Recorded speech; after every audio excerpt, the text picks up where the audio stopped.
Millimeter, it be accurately measured. It's measured flat, direction up and down.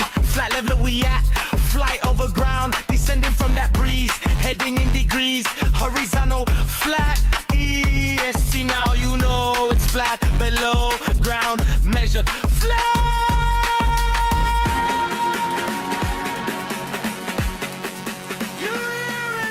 Welcome to Flat Earth Debate, Uncut and After Show. I'm your host Nathan Oakley, and if you are new to this channel, or you've not done so already, then be sure to subscribe. Hit the bell notification icon and join button if you'd like to become a Nathan Oakley 1980 channel member and keep up to date with the Flat Earth Debate. If you would like to support the channel, there is a super chat that runs alongside each of these shows while they premiere. There's also a coffee, Patreon, crypto and thanks button in the info box below the video.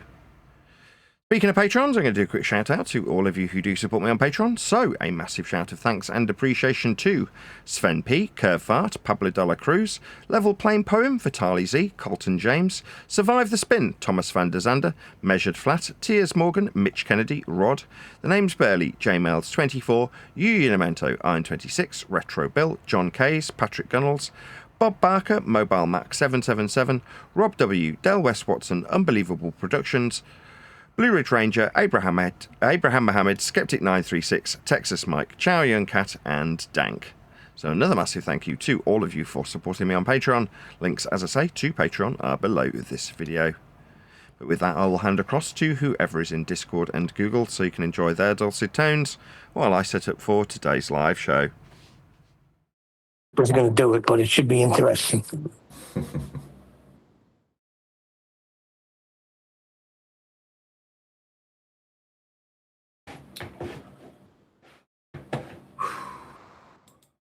Is he staying here today, or is he going to be going somewhere else? I'm staying in here today, so I can do announcements about the book coming out.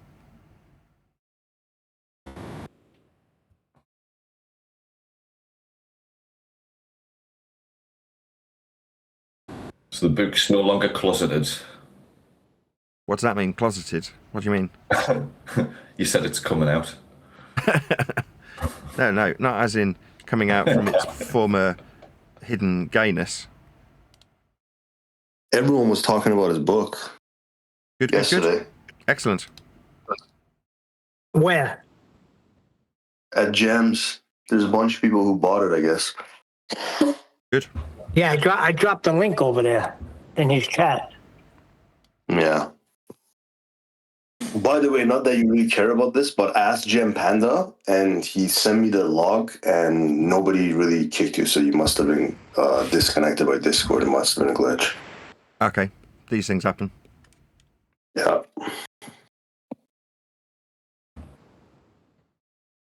Yeah, it didn't happen when I thought it happened either. It happened about a minute before I did the outro. So after I checked back, after doing the outro, I paused the recording, did the outro, looked back to unpause the recording and saw that I wasn't in there and assumed that I was kicked during the outro, which is what I said.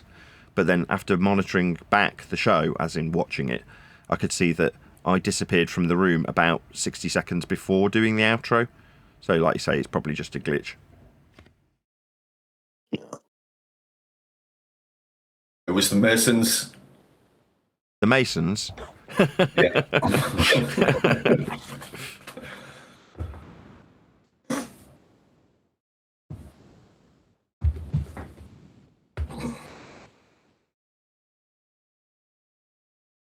Maybe.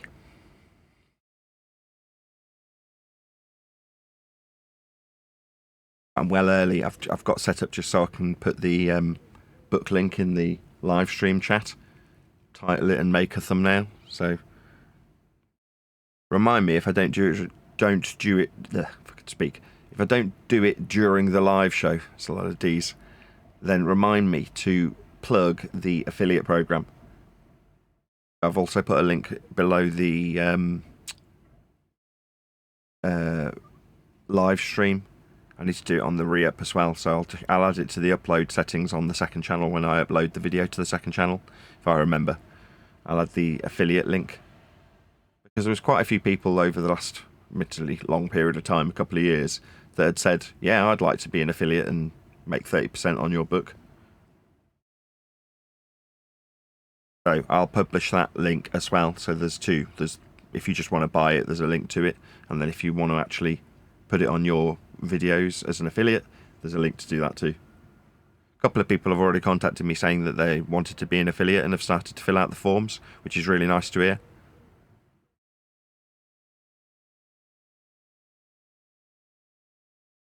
If I had more time to do videography stuff myself, I'd probably do that as well. But I think my other channel's only got about 18 people on it, so it's not going to fucking do anything really. Yeah, fair enough. It's for people who are generally live streaming, you know, and for people who I go out and promote it with. It's like, would you like to make some money off the book that I'm promoting when I'm talking to you? If the answer is yes, it's like, here's a link, become an affiliate, and you'll get 30% of whatever sales come through that link.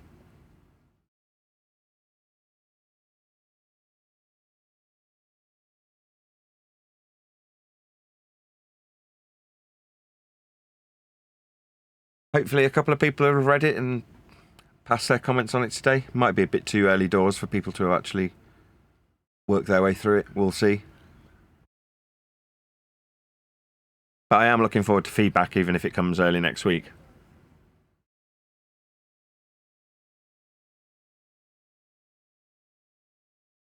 I can tell you I got a little nervous yesterday because I had purchased the book and wasn't able to retrieve the link, but I got it all sorted out by the end of the day with some good advice from Measured Flat in the chat over there. Oh, okay. So What was the process? Did it just take a while for the link to be sent to you or something? No, what had happened was Droid posted the link here, and I made the purchase. And then on the confirmation screen was the download link, but I'm on my phone. So I said, oh, okay, I purchased it. We're good. I was going to wait till later in the day to jump on my laptop and retrieve the download link. And I couldn't find my way back to that page with the link. So, you know, from my side, I was like, this thing is gone. But after just a back and forth with Measured Flat, you know, had a bit of an epiphany. And I'm like, what if that website like created an account for me after I made the purchase? I never established a password or anything. So then I clicked on the menu down the left-hand side as if I'm logging in. And sure enough, it had all my info and the link was right there for the book. Awesome. Cool. So it's relatively logical. It's just if you're on a phone or something, you might miss one button press to get the actual video to get the book sent to you. Yeah, no, I chalk it up to my own stupidity. Well, no. I mean, it's human nature to just do as you do, right? And if it isn't immediately obvious, that's obviously worthy feedback.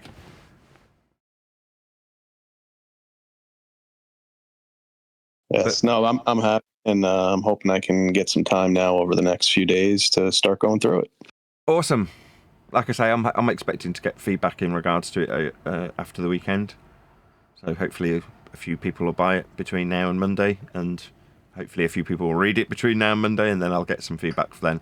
But in the meantime, it's just a case of telling people it's actually available to buy now, which is exciting.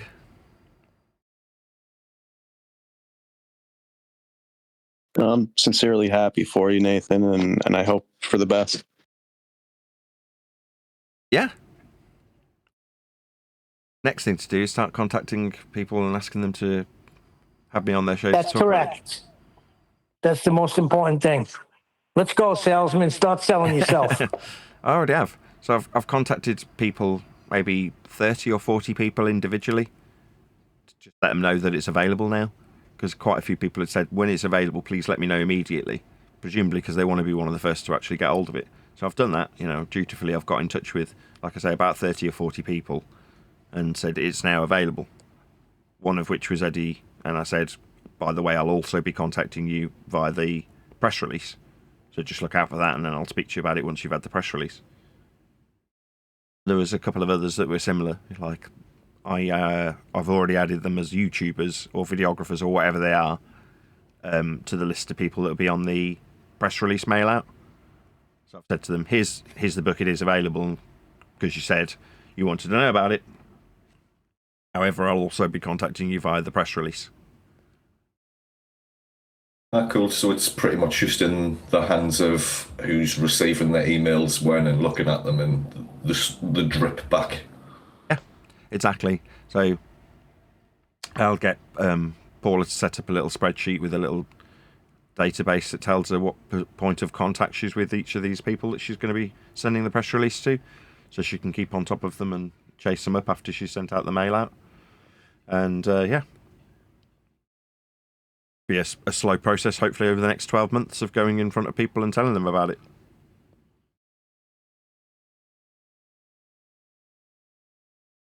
The guy who's doing the VO or audiobook version is already all over it. And as a consequence, on the introduction page on the website, it mentions audiobook coming soon because it's already in process. It's already being made as we speak. So that's good news. Did you get anything back off the translator guy? No, I sent one to Ventriloquorum, same thing. And Neil also said that he'd given him a tap. I don't know if there's somebody else. I can't remember who the other person. There was two of them that was willing to do a Spanish and a German, I believe, translation. So whether or not they get back to me is anybody's guess. But at the moment, I've explained that to the publisher. I'm like, yes, I'll try and hit up the people who are going to be putting in potentially £1's worth of work for free. But given that they're not going to get a dime out of it unless they become an affiliate, I would assume that they're less keen to just stay in constant touch with me, having offered their generosity and services. They might get back in touch with me. Obviously, there's no obligation to them. And if they do, it means I can put a translated version onto the website as well. So people can buy a version in Spanish or whatever. But if that doesn't come to fruition, then that's just how it goes. Hopefully it will, though. I sent the message to that ventriloquorum guy, too. Great. Hopefully he'll be back in touch. And if he does, I can then put him in touch with Chuck, and Chuck can send him a digital copy, and he can start doing the translation. Excellent. So it's all, it's all moving along, considering it's only been about 12 hours. You mean 3 years? Well, 12 hours, I mean, it's been half a day since it's come out.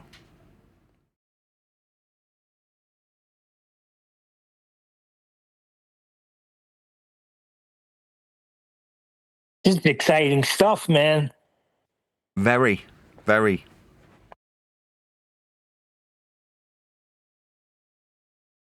Someone should email and let Wayne from the map company know the book is available now. Yeah, he's in it. You might learn how a compass works. Maybe.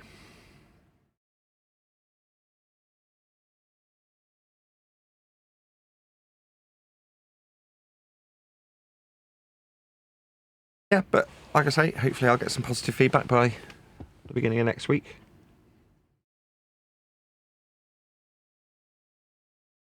By that I mean hopefully people will actually read it.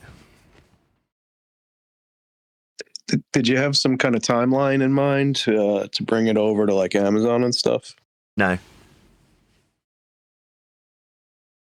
Initially, it'll be exclusively on an ebook, so it'll only be available via the website. That's the only way you'll be able to read it.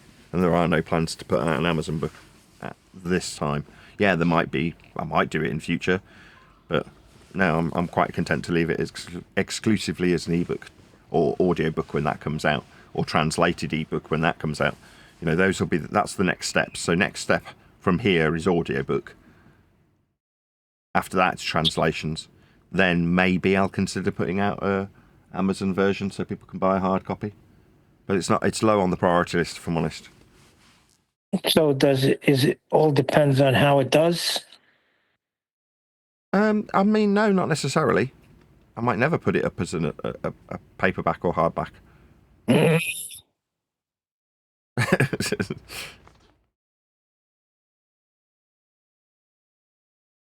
I don't want to think about that. Like I say, my list of priorities are get the audiobook out so people can download a version they can just play and listen to, and hopefully get a translated version.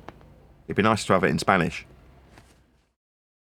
I think it's essential that you have it in Spanish. Yeah, I think so too. But that would be my top priority. get that done first. Then I'll worry about whether or not I put a paperback version out in the next 12 months. But if a year from now I still haven't put out a hard copy, I'm not going to be too concerned about that. You know, my main motivation is to have a book available to purchase full stop, which it is. So, I mean, the stress can now end from that point of view.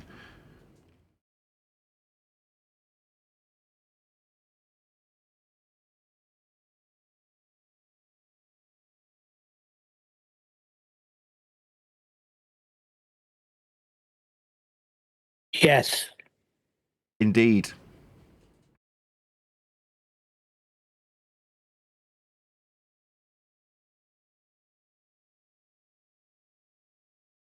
I was listening to a few of the shows the other day, the Uncut after show, and the way you treat Irogoid boy, man, that is hysterical.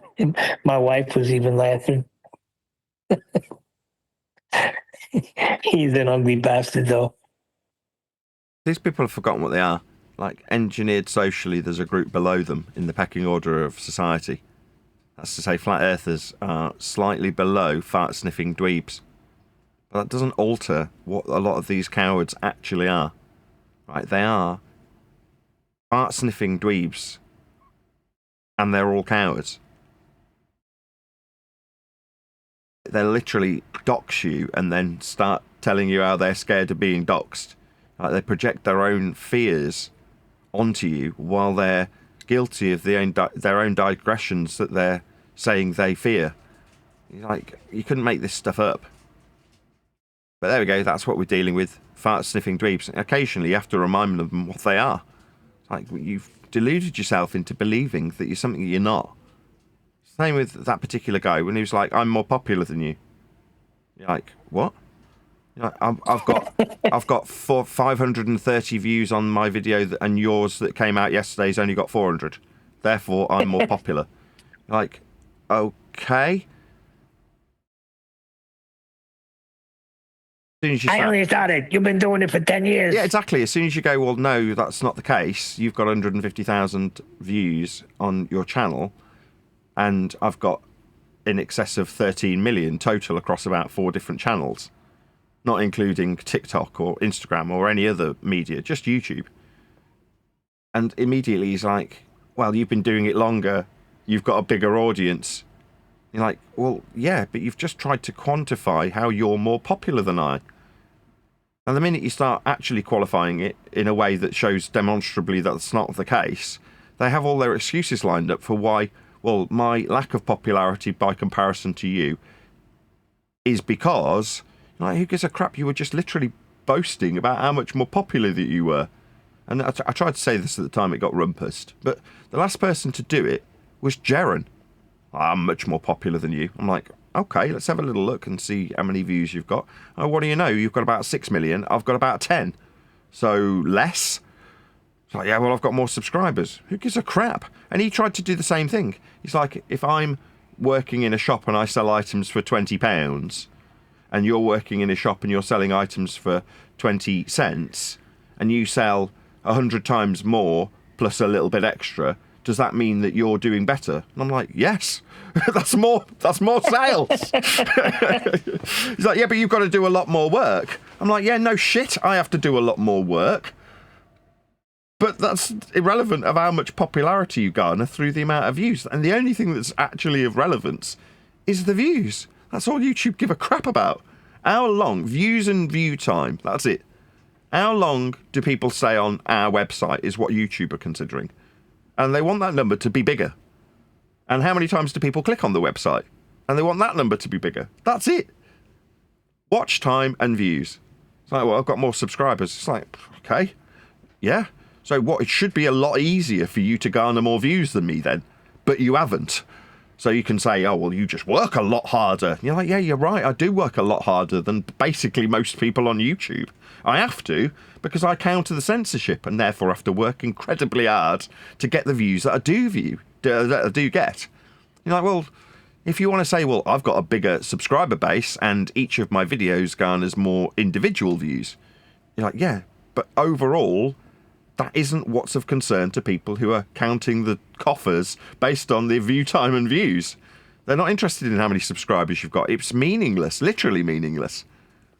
I should convert them to views. Like, therefore, what? Because you've got an easier life, because more people have subscribed, that should mean you're doing considerably better. Now, I could turn around and go, it's just because you're lazy. But it's irrelevant how much work you've put in. It's just how many views have you got, how much watch time have you got. That's it. Now, if that comes as a consequence of putting a lot of graft in, then, you know, you could say that you're proud that you put a lot of work in versus some lazy sod who just happens to stick out a video and it goes viral immediately and exceeds with one video what I have to produce with 4 videos or 6 videos or 8 videos a day over a month, you know. But if one number is bigger than the other, it is irrelevant whether or not you've had to, you know, do one big sale or sell 100 little items. If the 100 little items equates to more money at the end, then that's more. It's like, that's the only gauge that is of any consequence. But like I say, I've had this before Jaren, it was someone else, I can't remember, I think it was Geo Strieber, did exactly the same thing about 6 or 7 years ago. I'm more popular. All right, why is that? Well, because my videos had 1,200 views and yours has had 1,000, the one that came out yesterday. You're like, which one? Again, back then I was probably only doing a couple or 3 videos a day. But ultimately, one person looks at one video that they've produced that day and sees the number on that single video as being higher than my most recent live stream and go, I'm more popular. You go, no, you're more delusional. Yeah, they don't look at the bottom line. Yeah, so some other guy was doing it. You only get X% of your viewers watching, and they're like, you only get 5% of your viewer base watching, or something like that. I'm like, what are you babbling about? That is not how YouTube quantified the statistics. The overall viewership base is ascribed a statistic on the YouTube studio. Now, for me, it's about 10,000. That is to say, 10,000 individuals per month will come and watch one of my videos. Now, that's unsubscribed and subscribed. That's just how many people come to my channel on a monthly basis. Now, that obviously fluctuates, but does that have any meaning when you look at the number of subscriptions? That's 26,000 versus 10,000 over a month. Like, no, it's just how many people have clicked on a thumbnail they like the look of and registered as a viewer. That's it. But when someone's like 5%, you're like, where have you got this stat from? Now, you haven't got access to my stats and you haven't got the vaguest idea what my stats are, but you've somehow plucked out of thin air some number and quantified it with a percentage. You do feel like saying Vic Reeves' line, you know, 65.4% of all statistics are made up on the spot.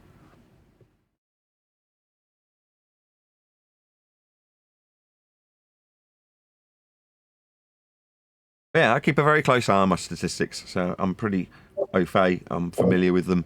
So when someone comes along and starts telling me how popular they are, I'm like, well, it's easy to check. You know, YouTube publish your stats on your homepage.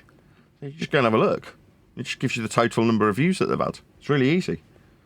Why don't they give any other... A lot of people would say to that is that even if for whatever reason he proves he has more viewers than you, people will say, at least you haven't sold out. Haven't sold out? I don't know what does that mean? No, I'm saying they're going to say, at least you haven't sold out. Go back to the ball. I still don't follow, but fine. It's a thing with Jaren, dude. It's like people say he sold out because of his trip. Oh, I see. No, selling No, out. what I find... That's not selling out. What I find funny is when you said he came out. I forgot what he said. He said something like, "Well, I had 550 views and you had 400, so suck it. Who cares anyway?" He said, "You care. You brought it up." Yeah. Oh, it was a minute that the quantification doesn't go in their favour. It's who cares. Like, you do. You're the one suggesting your massive degree of popularity. Now, in terms of, again, like with Jaren, in this case with my opponents on the ball side, they're given every algorithmic advantage possible. That's to say, they'll be distributed to more people will have their video put in front of them, as opposed to mine, which is heavily censored. It's not quote-unquote preferred content. Whereas if you're in opposition to me, your content is preferred content. So it's like, yeah, I'd expect you to do better than me, given the amount of advantageous privileges you're given by someone like YouTube when your content is literally considered and classed as preferred content over and above content that's not preferred. That's just a positive spin on censorship. Everything that's not preferred is censored. In other words, it's not going to the lists where people get to see it. Yeah, that's censorship, isn't it? But if you reverse it and say, oh, no, we're just promoting preferred content. You're like, yeah, but by byproduct, you're demoting the content that you don't prefer. So, yeah, when people shove these things into my nose, I'm like, yeah, that's right. I have to work very hard to combat that. Yes, I have to put out a huge number of videos, a massive amount of material, a huge amount of editing work to keep my head above water and keep relevant on the platform. And that does take a huge amount of work. What's that? You just ran a live stream and outstripped my live stream, despite the fact I've been doing it for 10 years and I'm 10 times your size, yet you can outperform me on a live stream. Doesn't that say it all? You think that's you demonstrating how popular you are. No, you're an unfuckable golem. Like, you think that makes you popular. No, it demonstrates the degree of egregious censorship I am subject to. When, in spite of 10 years of work, in spite of building up a bigger subscription base, some no-name nobody with a crap show with shit sound and an ugly as fuck golem for a host can do better. You're like, yeah, that says it all, doesn't it? Yep. But in their mind, I'm doing better than you. You're like, number one, no, you're not.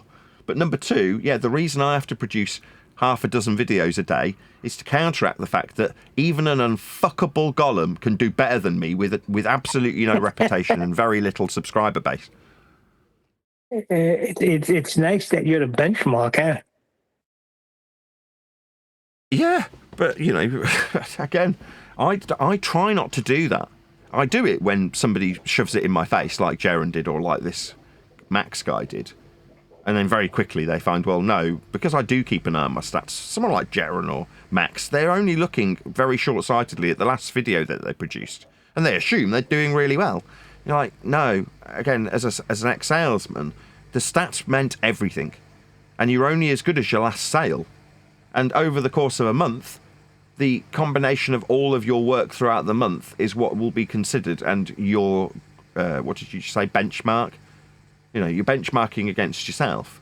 Now, if you're running a YouTube channel, as opposed to if you're in a sales team, where you can directly compare what you do to a different salesman, on YouTube, you'd go nuts.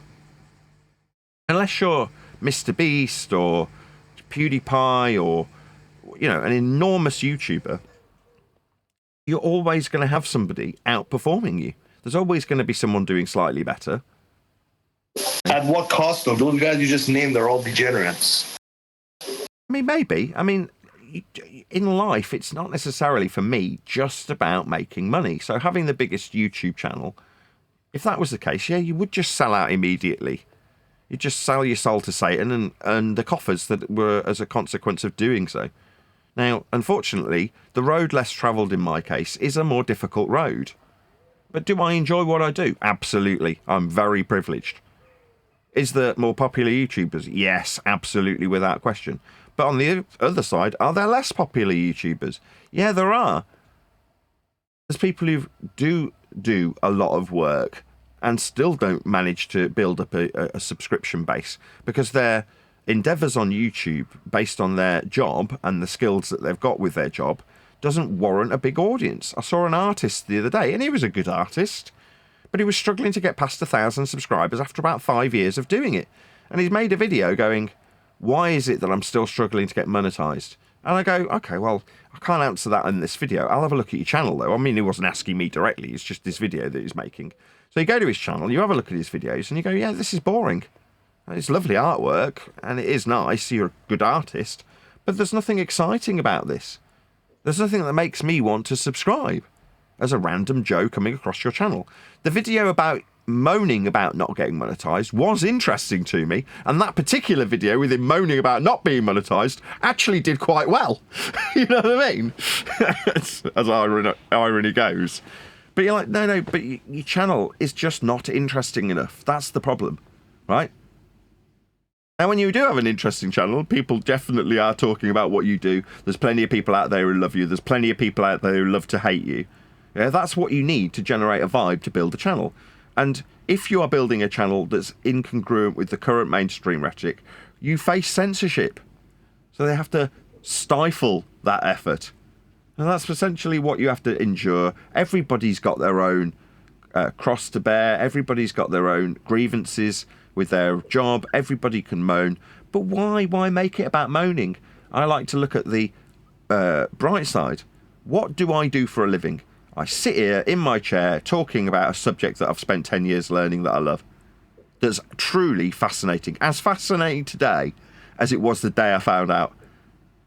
There you go. Well, that's as evergreen as it gets. It's unfortunate that it's censored. But that's tough, isn't it? It's just life. You could moan all day. I find it funny that it's that, I mean, who cares what they think or what they accept? But nobody accepts YouTubing as a job unless you're YouTubing. Yeah. It's like, you know? People are like, you might have to get a job. You're like, what are you talking about? This is my job.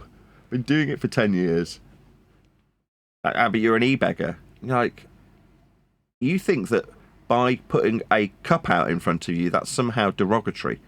I'm like, no, I've been doing that since I was about 15, 16 years old. You know what I mean? When I was in college, I was out juggling fire on the streets and doing mock fights to gather an audience, to put a cup out in front, or a hat, in front of us and gather money at the end of the process. Now you can go, well, you're just a beggar.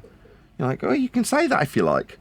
The fact that me and the guy who I was doing it with at the time, a guy called Ray, spent hours and hours perfecting our craft to go out and do it, to then perform to a random group of strangers on the streets in Stratford-upon-Avon, and then hope that they would come back to our magic stand and buy a load of crap or put money into the hat. You can say, well, that's e-begging, or that's just begging. You go, oh, okay, if you want to look at it that way. I think the correct term I call it hustling.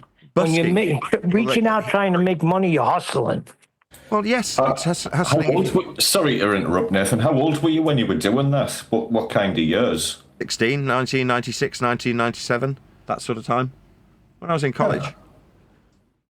You're a few years older than me. I remember as a kid in Sea Scouts, we had a narrowboat trip and we hired a narrowboat from Stratford and went to wherever.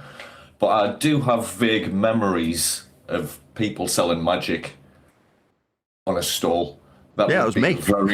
Yeah, there was only one. A very fucking small world if that was the case. It would be me, because if it was in that time period, there was only one magic stand in Stratford.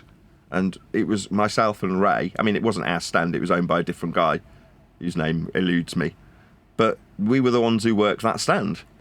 So yeah, if you bought magic at that particular point in the mid to late 90s, then yeah, you'd have bought it off me or Ray. And the way we got a crowd was by doing some sort of performance, some sort of show to gather a crowd, to direct them to go and buy playing cards or little cage balls that you could juggle fire with, or magic tricks, or whatever we were flogging. You know, that sort of crap. And it was all crap. It was cheap tat that was, you know, buy it for £1 and sell it for £3 or £4 or £5. But that's what, as Neil puts it, hustling is. But busking was the more accurate term. Now, they call putting your hat out in front of you when you provide entertainment via a digital format, that's YouTube, e-begging. You know, I don't mind what you call it, and I've no qualms about putting a hat out in front of me. Now, if you say, well, that's not working, I don't agree. I provide entertainment, and people who enjoy the entertainment because they see it as having a loftier purpose, because it's associated with a suppressed subject, that's flat earth, will choose to support me in a way that is more meaningful than the ad revenue that I develop, which is fantastic, you know, because it means I can continue to do it without having the 100,000+ subscribers that would generate a decent ad revenue. But I don't need it. You know, I mean, I'd love to have it, but in the meantime, I do have the support of people who just like the show and just give me money so the show keeps going, because they want it to be entertaining others, or they want the concepts that are being discussed here to be in front of others. So, you know, that long may that continue. I am very privileged to be in that position. I'm sure there's people who are just shy of 100,000 subscribers who are not quite making it. They are scraping by worse than me, even though they've got 80, 90,000 subscribers. You know, they're struggling to make a living with the revenue it generates. Now, I totally understand that and I empathise. Me, I don't suffer that because of the audience being dedicated supporters. People hit the PayPal, people hit the coffee link or whatever, become Patreons. Now it's people will hopefully buy a book. But that is what, you know, keeps the lights on. That is genuinely what means I can continue to do the YouTubing bit. It's a shame that I have to, you know, put in the extra effort and make extra shorts videos and make extra what they call long form videos, edited videos, just to keep the numbers slowly increasing at a very, very, very steady rate. But it's growing. The channel's growing. It's got more subscribers and views now than it's ever had. And that's all you can really ask for if you're trying to grow a YouTube channel. But it is legitimately growing. You know what I find funny too? They pull up when you put out your Uncut and After show, sometimes you struggle to get 10, 11 people, and that's what they'll hold up in your face. Like, look, you only got 9 people watching. Yeah, again, a testament to the censorship. That channel's got about 10,000 just under subscribers. So when someone comes along and they've got 2,000 or 3,000 subscribers and they can get 50, 60 people, and you go, yeah, mine with 3 times as many subscribers or however many subscribers more does not generate double figures sometimes when the published shows come out. You go, yeah, that again is a testament to how few people it's being put in front of. And again, I can't control that. You know, the second channel was there as an extra income to offer the ability for the public to see the Uncut and After show without necessarily having to pay for it. So it's an extra bonus. Again, is it worth it? Well, I think it is. I think so. When somebody moans and says, "Oh, you've just got it all behind a paywall," I'm like, well, no, that's not the case.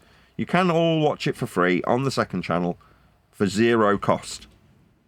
Will you get all of the edited videos before they come out on the main channel? No, the members get that. Then it gets published to the public at a later date. And you've got to offer something if people are becoming members on the channel.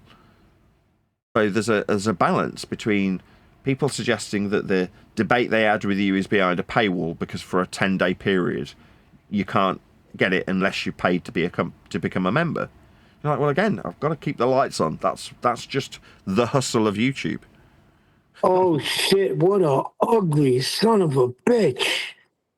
With a Batman t-shirt on. Why have they all got Batman t-shirts on? Oh my god! What is it with pretending you're a superhero? He is ugly. Don't go on screen no more. Anyway. And cat's humping the guy. Anyway, do you want to turn this crap off? Is this a Len video? I have no idea. Is this your video, Len?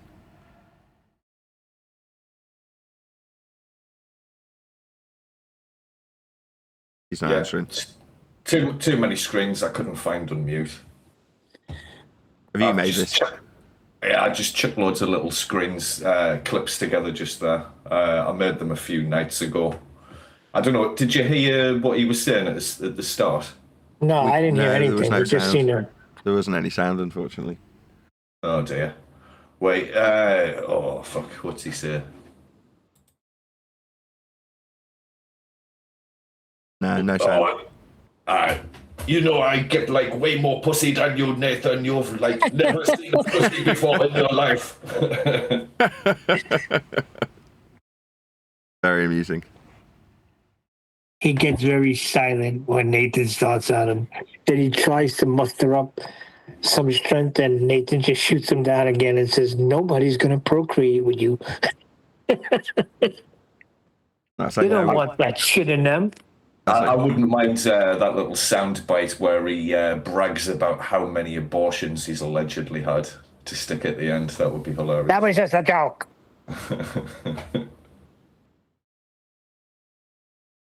But it's true. There's a reason he reacts in a visceral way to those comments. It's because it's true. Yep. Truth hurts. Yeah, it does. It's like if you want to chat skank through me making a conclusion by saying, you'll say a mantra.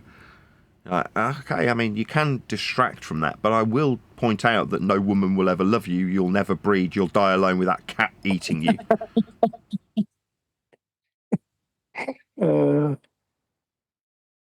That is funny though when you do that, man. And he's so stupid, he keeps falling right into it. Like Just I say, shut up. these people have been socially engineered to believe that they are above their own stature.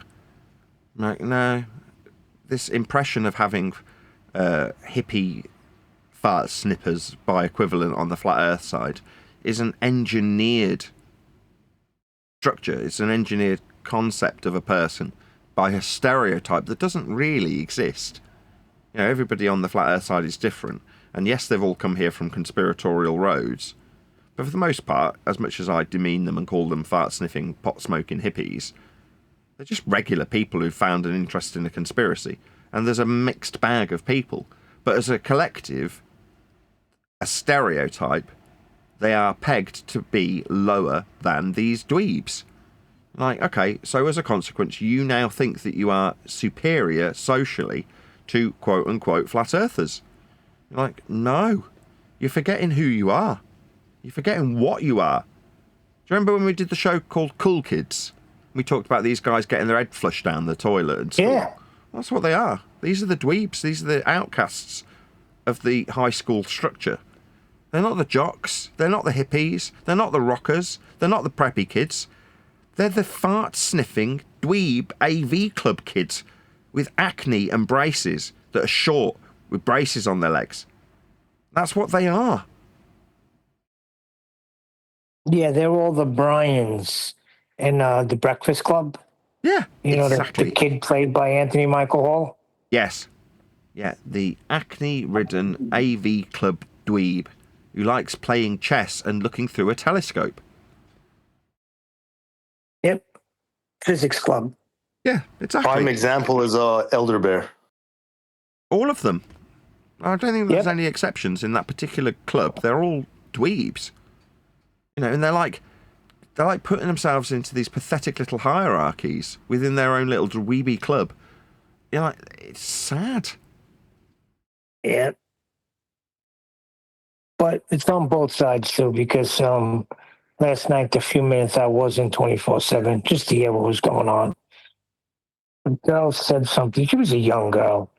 I think Flat Earth Cafe was in there when I was in there. Said something about we don't understand anything about the globe, and AI Overlord was like, I know more about the globe than you'll ever know. I forgot more about the globe than you'll ever know. I was like, there it is right there. Yeah. People on the flat earth side, if you want to call it that, in name only, have become the thing that they hate. They've become the fart-sniffing dweebs that they despise, who had an interest in telescopes and heliocentric motion, retrograde motion.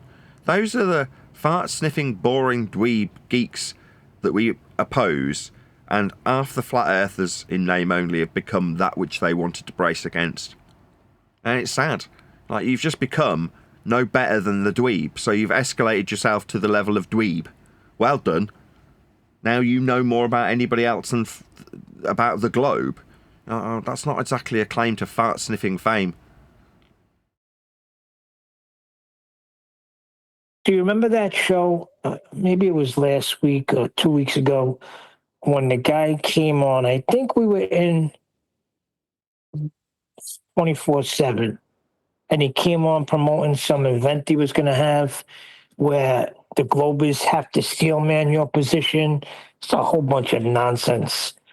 But then they went on to mute us, put us in another room, and then discuss you, basically, Nathan. And then one guy was saying to me, the guy he just wants to show how much knowledge he has. And I'm like, they're really not paying attention.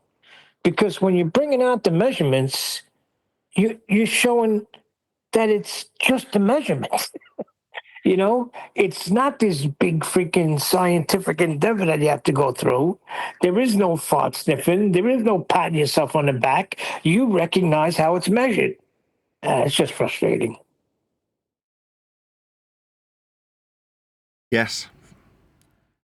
On the other hand, while it is frustrating when you sort of dissect and psychoanalyze the people within the stereotyped groups that we find ourselves in or opposed to, you still have to step back and go, this is inconsequential. Like, you don't actually have to worry about this. Any perceived loss through lack of heliocentric knowledge won't change the measurements of Earth's flat surface.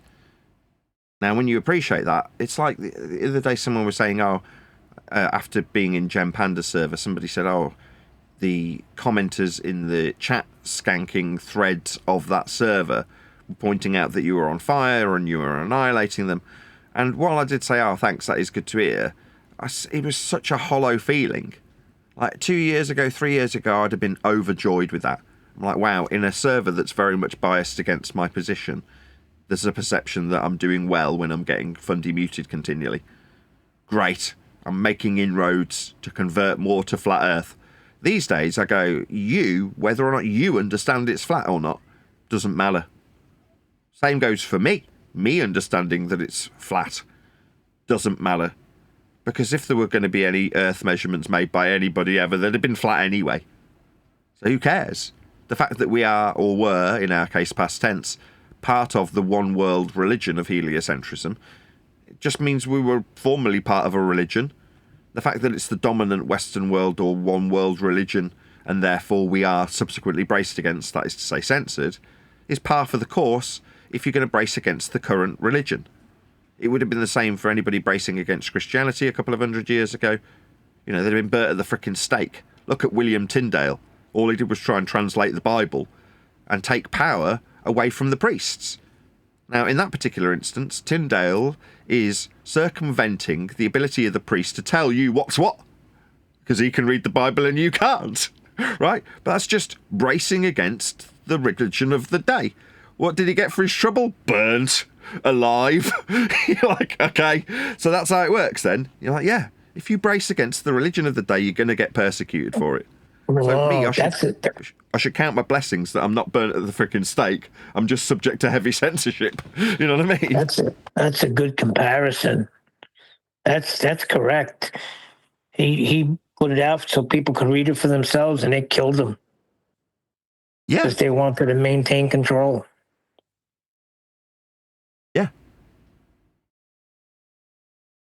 My dad wrote a play about William Tyndale about 20 years ago, and the scene he picked to make the point was the circumcision of Christ, because the priests would dress this story up to the congregation with an elaborate story of who was there and what the event was and how it felt to the people around and who was of influence and what that influence was and what the people should perceive based on the event.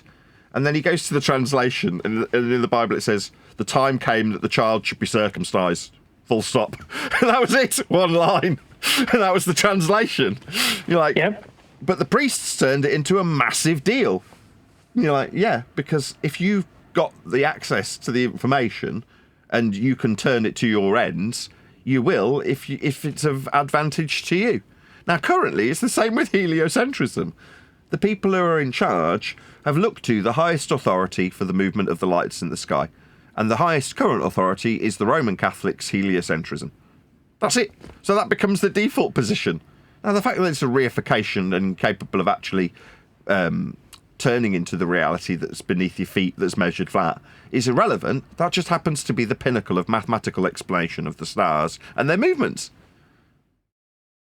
But that's what's used. Men in power have gone, all right, that is the best explanation. So that's it then. That's what we need to peddle, so that we can seem more grandiose, more intelligent than the people beneath us that we're in control of. But again, if it wasn't heliocentrism, or as exampled with Tyndale and the Roman Catholic Church in general, although both are actually one and the same thing, it would just be something else, probably also Roman Catholic. You know what I mean? Something else would replace it. Yeah, we come along with the measurements, which is the freaking sharp blade that circumcises. You've got it.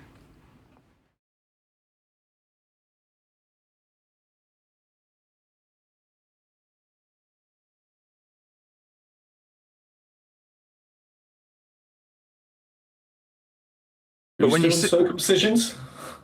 Sorry, say again. Who's doing circumcisions?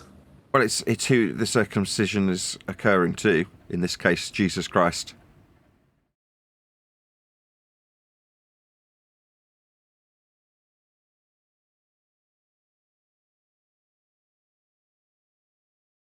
I remember Owen Benjamin talking about this in one of his recent podcasts. I don't know if it was King David or something. He's meant to have collected foreskins. I don't know if that's just entirely his comedic take on something.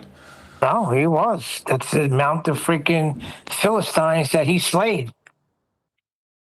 Only 4? You'd have thought he'd collected more than 4. I didn't put a number. I don't know the exact number, but... Oh, foreskins. I get it. Good one, Click. You're the man. You can bet at the time there was some other dude that was like, I've got more foreskins than you have. I'm more popular. I have more foreskins than you. I have more foreskins than you have. I'm more popular.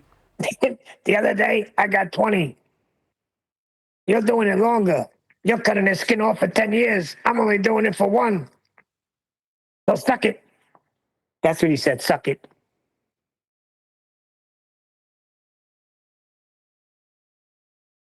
Yeah, There's, as I there's say. there's two guys that you're really funny. And when you do him and when you do that guy from Jebs with the gravelly voice. Oh, it's funny. Yeah, we've got horizontal distance. That's how we derive curve. Yeah, I was pissing myself laughing the other day when we were doing that. And then Rob said, come on, we don't do that here. What do you mean we don't do that? And Nathan just keeps doing it. They don't get it. When you tell Nathan not to do something, he's going to do it more. So just ignore it and you're better off.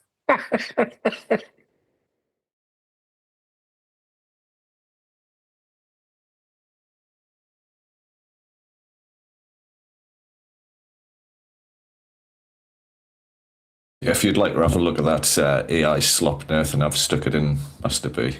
Okay. Let's have a little looky. This is what you were just trying to play to us a second ago, right? Yeah. Okay.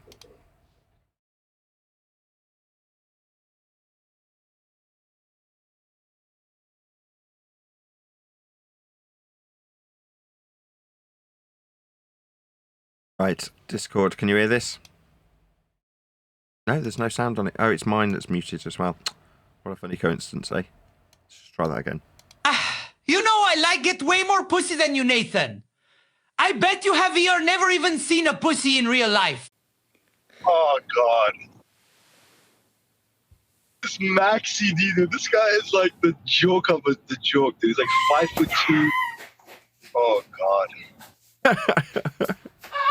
Like out of all people, dude, this is the guy who's talking shit about getting pussy. Holy fuck, man. This is the guy out of all people.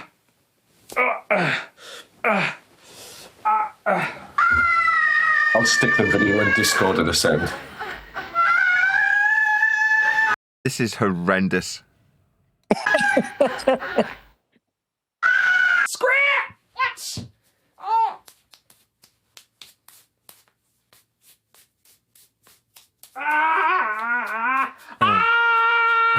Okay, I'm gonna end it there. Funny though it is. Very good. This guy, his voice alone, you could tell he doesn't get laid. Imagine his looks. And I already know he's like 5'2". Could you sit there and listen to that voice? Actually, I find it rather sexy when he talks. And do a skit with him and Evergoy guy having a conversation. Well, how much pussy do you get? I get more than Nathan Oakley does.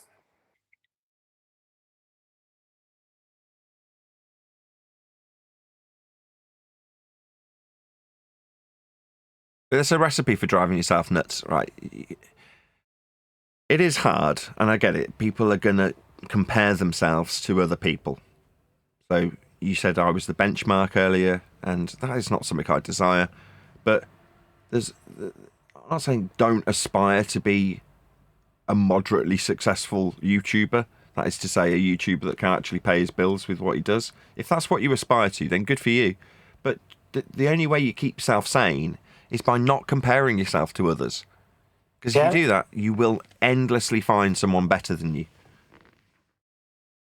That's correct. Just do what you do it for the enjoyment, work hard and hopefully earn a living from it, if you can. And if you do, then that's fantastic. If someone comes along and goes, well, I earn a better living from doing the same job as you. Like, yeah, I get that. When I was juggling fire on the streets with a capo in front of me, do you think I was unaware that there was people out there that were juggling fire on a West End stage, for example, or swallowing swords in a circus, and they got more money for doing it than I did on the street? And you're like, well, of course. But did I enjoy juggling fire with Ray? Hell yeah, it was ace. It was just the best thing ever. So did it bother me that there was someone out there that was doing the same thing on a more grandiose stage? No. My attitude has never changed. It's like, if you enjoy doing what you do, you never have to work a day in your life. Well, that thing is they want to just make it seem like you're irrelevant, right? So that's the constant cry. There was a guy the other day, you're irrelevant. Nobody watches you anymore. You got 3 people on your show. So the more they say that, the more they make themselves feel good, I guess. I don't know. It's called wishful thinking. So the hope is that my relevance with regards to what we cover here has less significance and therefore is less painful for them. That's it. I don't want people to be exposed to information that is painful for them. So by wishful thinking, they say you don't have any relevance. Like, well, no. I mean, I get about 40,000 views a month. Like I said earlier, it's about 10,000 individuals that are coming to the channel. Again, that's a pretty consistent number. So you go, that's my relevance. Now, does that mean that there's not a videographer out there that can put one video out and get 40,000 views from one video? Well, of course. There's going to be people out there that put one video out and get 100,000 views. But do I want to sit here comparing myself to Eric DeBay and go, well, look, Eric DeBay's got 250,000 subscribers and he can top 100,000 views in about a day or two? Bastard, I hate Eric DeBay. Why is it that I am doing so much worse? Woe is me. Like, why would I want to be that person? Eric does what he does. Good for him. If he can outstrip and outperform me and generate more ad revenue or more patronage from one video than I can from an entire month's worth of work, then good for him. More power to him and anybody else that becomes a videographer. I used to say it about people like Simon Dan. Like, I don't want to be that guy that says, like crabs in a bucket, I want to pull you down. I want you to do worse. Why? If that person can do well, I can do well. I used to say before this egregious censorship. But it doesn't alter that people's generosity has kept me in business rather than ad revenue. Who cares what the route is that it comes to keep the lights on and the mortgage paid? Who cares? Does it matter that it's not come from ad revenue? Who cares?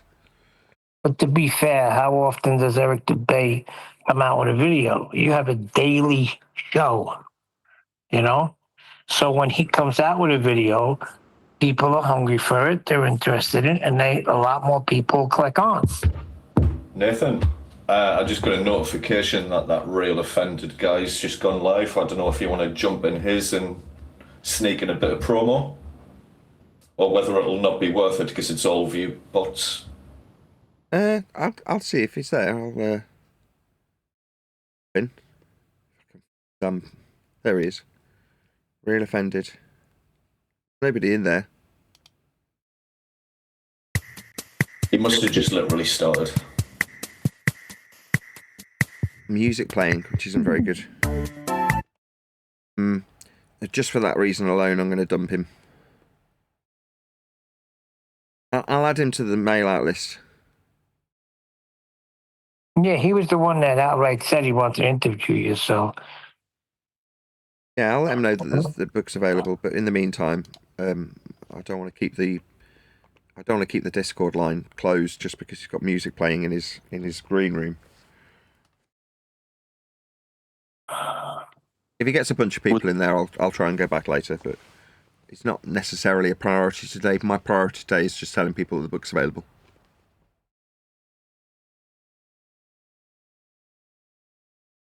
He mentioned the 90s, and I get depressed when people mention the 90s because life was so great in the 90s. It wasn't as degenerate as it is today.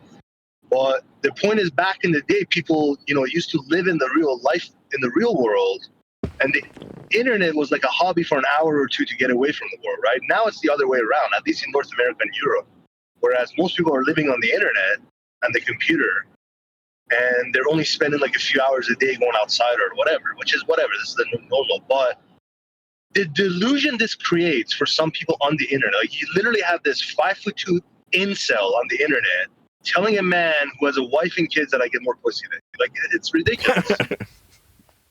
I agree. Very amusing. If you think the 90s were good, you should have been around for the 80s. Things haven't changed at all. So, I mean, I was particularly privileged when it came to internet access because my folks ran a computer shop and did programming and obviously had an internet connection. So I was familiar with the internet from its early conception. Like, I remember seeing early versions of what my dad would call the intranet, sort of internal internet between doctor surgeries that he was writing programs for in the late 80s. And then that evolved into the internet that we know today in the early 90s. But from the mid-90s, when I was definitely using it on a regular basis, I was doing the exact same things then as I am now, downloading pornography. But it just took a lot longer back then. Yeah, but the times are different. I agree 100%. It's like switched around. Like, you were out, people were out more. Now they're in more. Well, like Kikuchi said, back in the 90s, the internet was a desk in a den or a living room, and you'd go sit there, and that was your space to internet. And now, unfortunately, it's pervasive all throughout your life. And even, joking, downloading porn or whatever. Yeah, you carry it around with you now. It's like right on your phone, and any kid can just jump on, and I don't know, it's just a sick world. Yeah, but back then I was a kid. So back in the 90s, I was in the early 90s, I was a teenager, like a young teenager. I'd have been 14, 15 when I was doing that on the internet. So now they're like, oh no, it's terrible, the kiddies can have access. And I was like, that was me back then. Nothing's changed at all. Like, literally. Yeah, for you, nothing's changed. For some people, it hasn't. And this isn't to like bash the internet. I mean, it's given us, there's a lot of pros with the internet, right? It's given us access to a lot of information, like communication between me and you. You're in England, I'm in North America. Like, it provides a lot of good things. But the problem it does is it creates this delusion, like this other guy that I just mentioned. Or like these people, like back in the day, you wanted to get a woman, you would go out to a bar or whatever. Now people are sitting on the internet giving money to like females getting naked on camera. Like, it's ridiculous.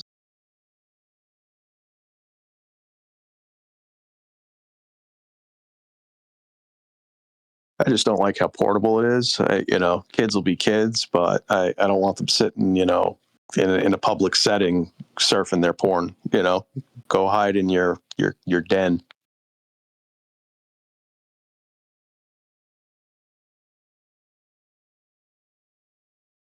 But yeah, the internet should be free. Sorry, go ahead. You got to make it your mission.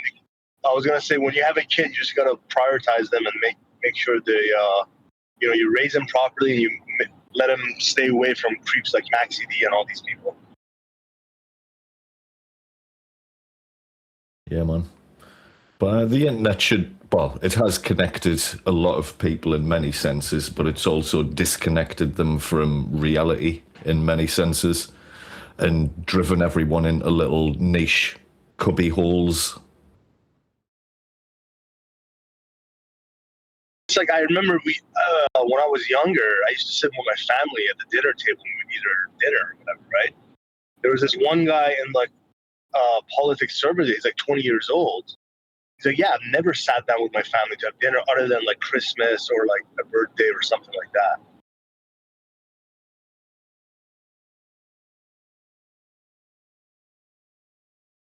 That to me is sad, man. You're 20 years old. You've never sat down with your mom and dad for dinner. Wow.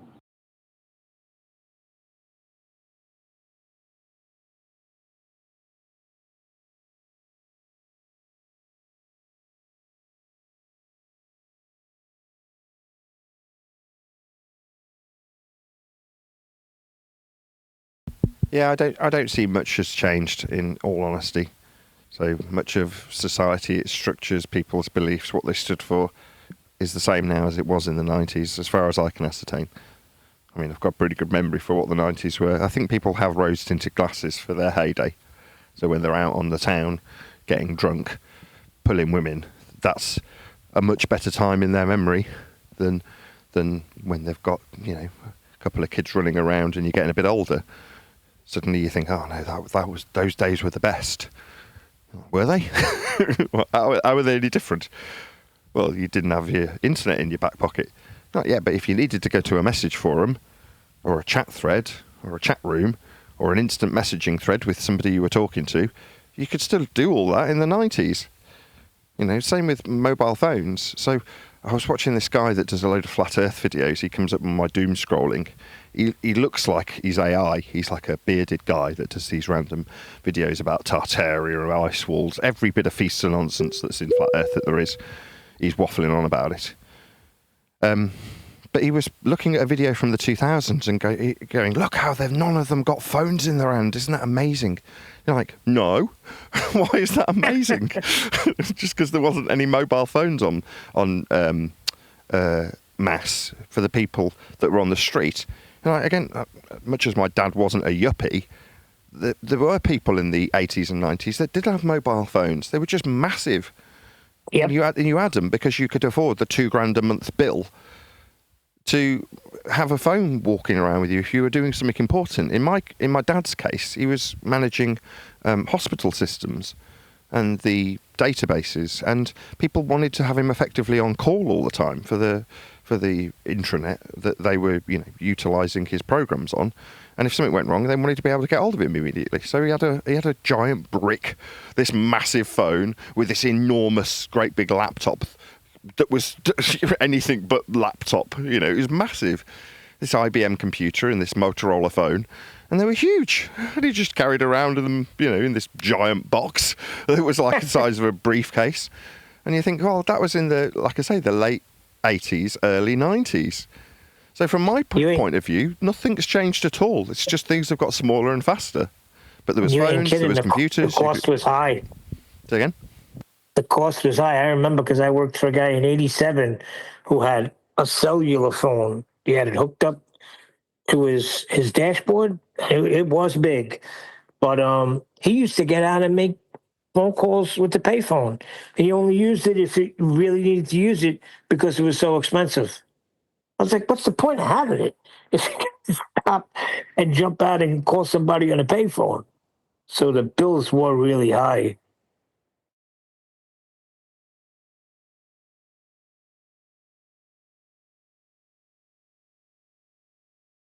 The size of a shoebox. I remember the techies, when I was doing the performing arts course, the technicians had mobile phones. And before that, they had pagers. So I remember just coming out of high school, maybe 14, 15 years old, and one of my mates had a pager because he couldn't afford a phone. In other words, early 90s, phones were still accessible to your average Joe if you could afford it. And if you didn't, you bought a pager. Yep. I remember when I came home from prison in '94, my friend picked me up and we were on the beach. And he throws me this freaking phone. He goes, hey, call your girl. I thought I was the shit, calling from the shore on the beach. Yeah, only the cool kids and drug dealers had the beepers or pagers in the mid 90s. Oh, yeah. You had to have a beeper. Well, the guy I knew had a beeper had it because women would beep him. He was just a player. And he just had all these women he gave out his pager number to. And then he'd pick and choose which ones to go out and see that night in his bright green Escort XR3i that he and I used to drive around in, listening to dance music. But I met him through a different friend who had a girlfriend, and she happened to be on his paging list. So she'd just page him when she wanted to get banged, and he'd just come over and pick her up. He had a whole bunch of them. They'd all just text him. And I remember thinking, wow. I got one up on him. I didn't have a vehicle. They picked me up.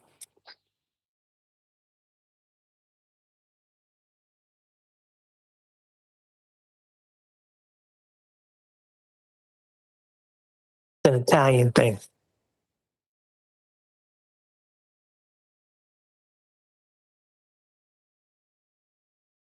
don't really remember the 80s. I wasn't old enough.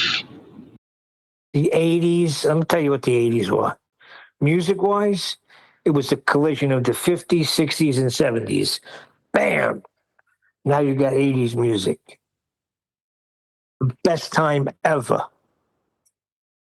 Probably because I was 18 in the height of the 80s. Do you remember the 70s too? Yeah, 70s. I was 11 on America's 200th birthday. I remember the bicentennial.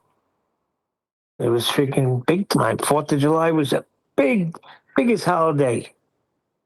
Everybody went Do you all think out. the 80s were better or the 70s was better?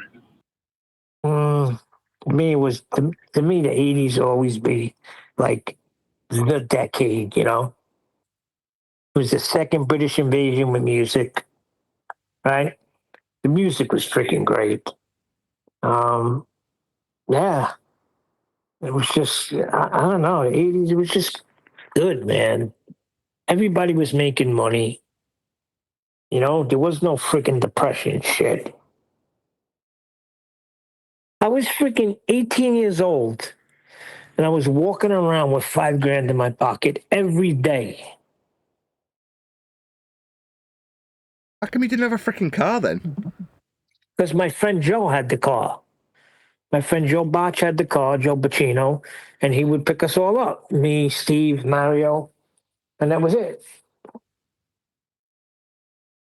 I was See, late in getting the when you car. ask people's dreams, they always say, "Well, I want to be, have this much money, Bitcoin, this and that." My dream was like I'm 36 right now. My dream was to be 36 in the 80s or 90s, man. I wish I would have grown up in that era. Why? So you could be a latchkey kid. I don't know. I think Listen. life was much more better back then. No, Here's what happened. it's the same. Freaking Nirvana came out and killed everything with the freaking dark, depressing music, and the 90s went on a freaking tailspin. I remember people saying that in the 80s about the 60s. Yeah. The Beatles came along and killed all the music, and things are exactly the same. Yeah, but the 80s was different because you got the collision of those of the 50s, the 60s, and the 70s. So you got 30 years colliding into this one type of music. What they call it, new wave at first.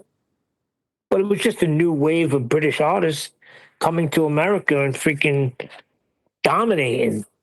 Come on, you had freaking Mr. Simple Minds, freaking Billy Idol, A Flock of Seagull.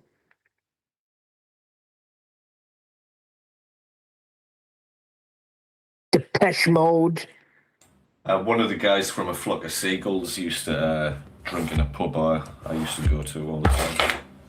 Quite a lot of music in Sunderland. The Police. It was just freaking everywhere. And New York was the shit in the 80s, right? Yeah, It's New not York like it is now. it was really happening in the 80s. I'm going to tell you one. Giuliani had just came in and cleaned it up, like around late 80s. That's when it really started getting good. But yeah, it was we used to park by this place we called the Site. It was in Long Island City, right across the river was Manhattan, the World Trade Center. And what a view we had. I mean, it felt like you could reach out and touch it. And we used to park right in this freaking abandoned area behind the Daily News building. And we pull a car up. My friend had this car that would come to life. I spoke about it before, the converted Camaro to a Z28. But the system he had in it, I mean, it was, can't even explain it. You literally felt the music. And it wasn't that shit you hear these freaking guys in the hood driving down with that loud shit and everything clanging and freaking way too much bass. This car was freaking, the sound was so clean and powerful. We put a deaf girl in the car and she freaking ran out because she could feel the music. But he had a good sound. He was good with sound. He had everything: electronic crossovers, freaking tweeters, freaking woofers in the back, or mid-range on the sides, and it was just the way it sounded, and it only sounded that way in that car, because he tried to put his exact same system in a Buick Electra, and it just did not sound the same.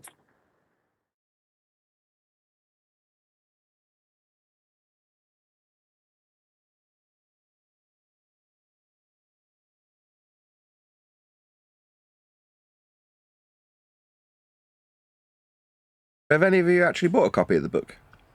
Rob Noxious just said, all that time for a 150-page book? Since when does the amount of pages? You dummy. Depends on your font Dog is a size. charlatan. Wake up, Goomba. It says Yeah, it's okay, Rob. 150 pages. It's not. It's 200 pages.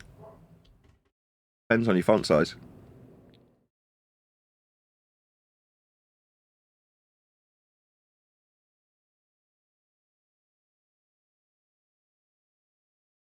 Anyway, have any of you actually bought it yet?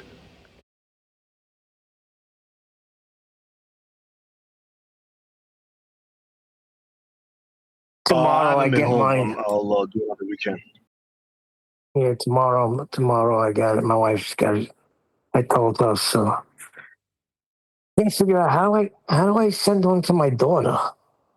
So I just purchase it and then send it to her in a message? How does that freaking work? Yeah, when you purchase it, it sends you a download link.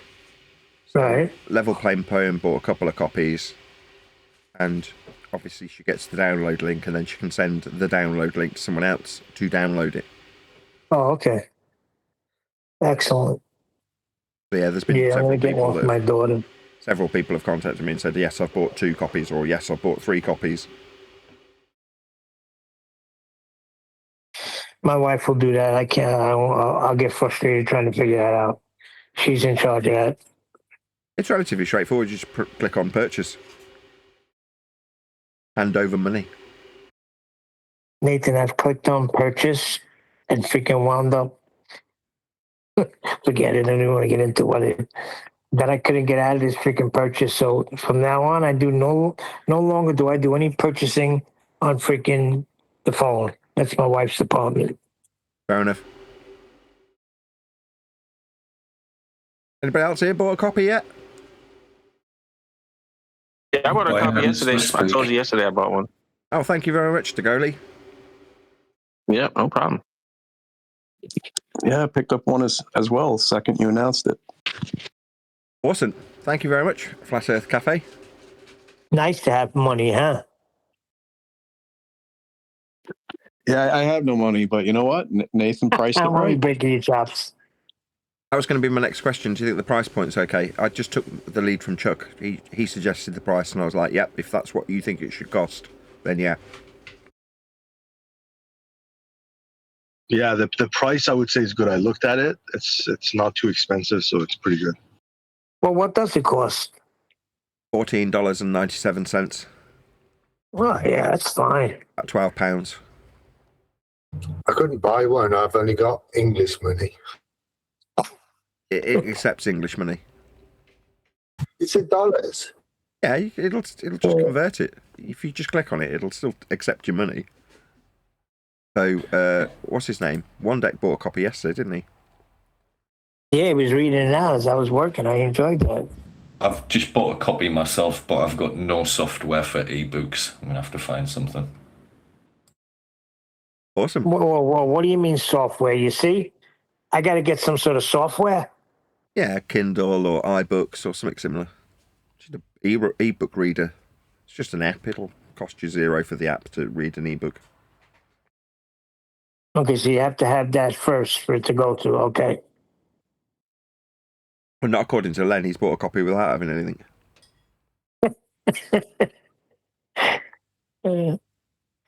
Yeah, it's an ebook, so you need a Kindle to read it.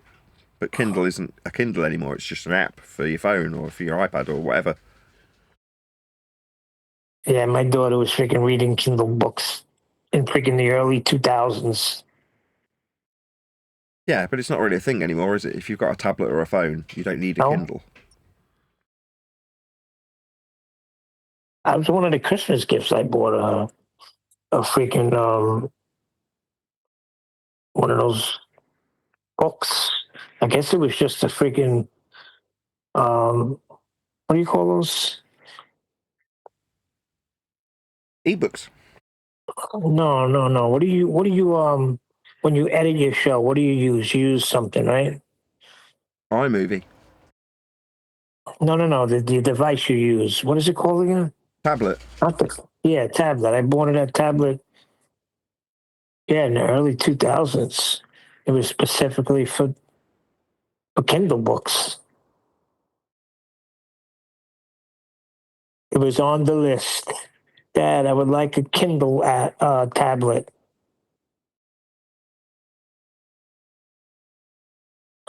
$80, no problem.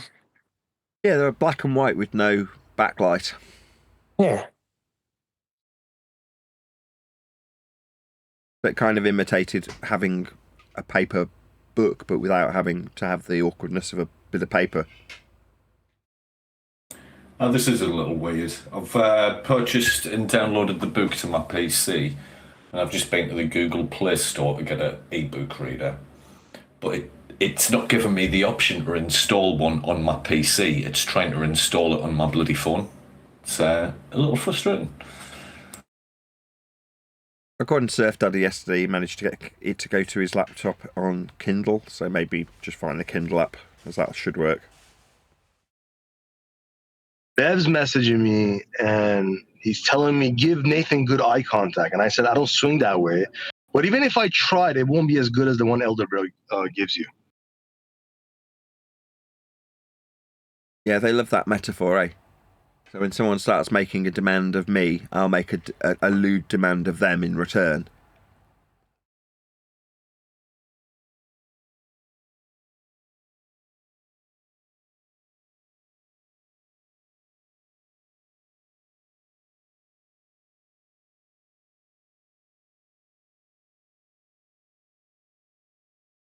Yeah, to my knowledge, Gagushi, you've never actually demanded anything of me, so why would you be on the receiving end?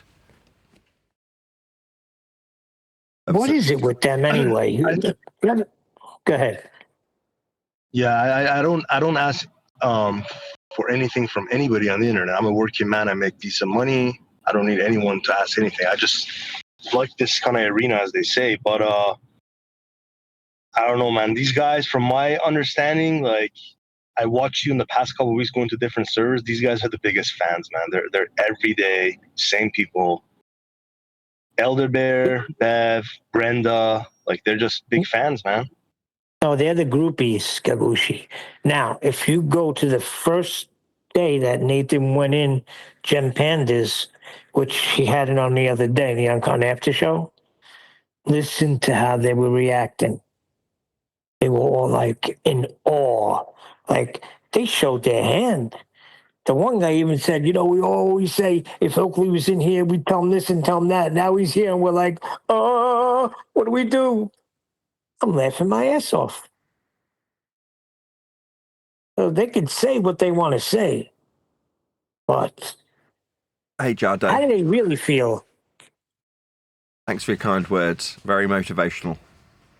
When I do a good show, someone like Jardo will come along and say, this was actually a shareable show, and point that out to me. And it is motivational. So thanks. Well, thank you. Yes. And yesterday's show was fantastic. Thank you.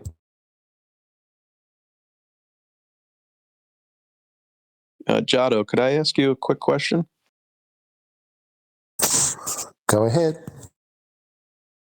Several months back, you had mentioned that there was a possible debate coming up around your area in person about FE. I was just wondering if that ever happened.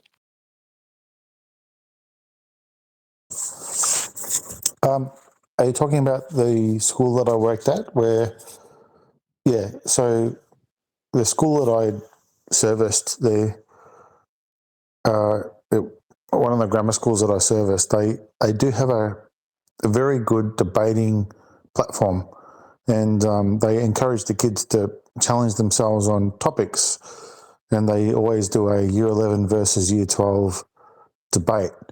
And what they do with the debating leaders, they get their team members to write down what they want to debate about, put it into a write it down, put it into a little bowl, and then the two team leaders will pull out two topics, and then everyone will decide on the topic. And then one time they pulled out a topic which was one was to do with the acceptance of gay and lesbian and transsexual community, and the other one was flat Earth, and they chose flat Earth, and they did a debate about it, and there was 960 people in attendance, and it was filmed, and it was absolutely fantastic.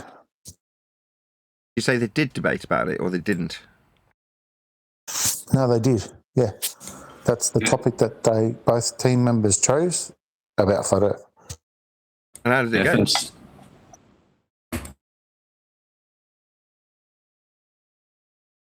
The year before they did the year before 2 years before that, the topic that they chose was the moon landing, real or fake.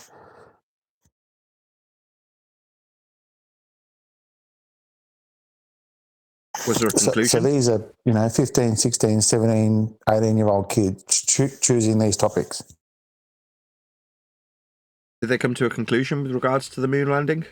Or was there a consensus formed after the debate, or what?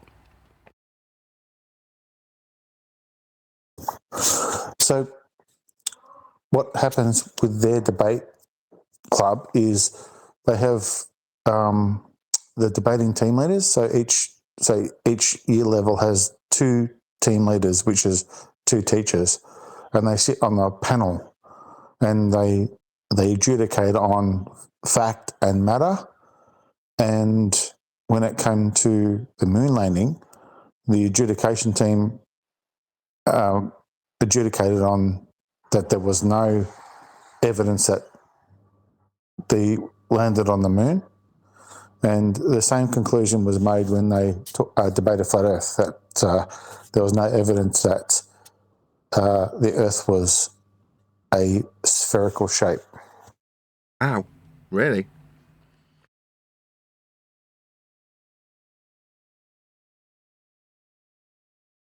I said that years ago in the schooling system. Just talk to some kids in a high school. You'll see. Neil, have you seen McToon's latest upload? Supposedly he's read Nathan's book.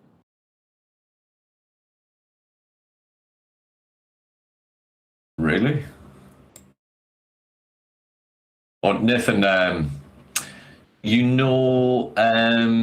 right, I've just got to a random spot in the book. I found a reader in that.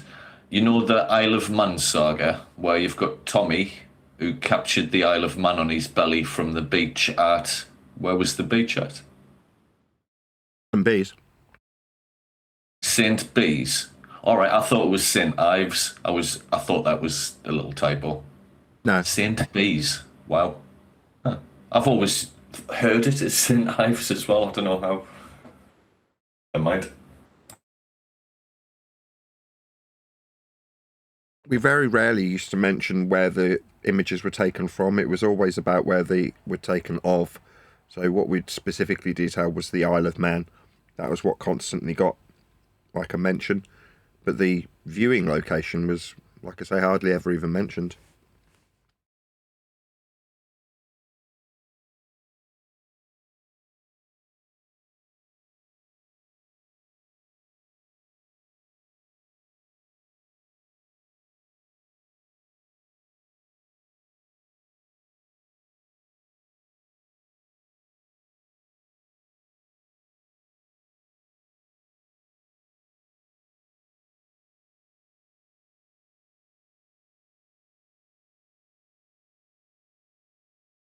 I take it you've been able to open the book now then?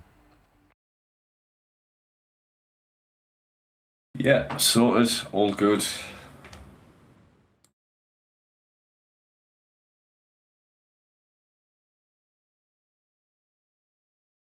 Do you have any statistics of sales and stuff live, or you just going to get reports every now and again, or whatever your affiliate share is?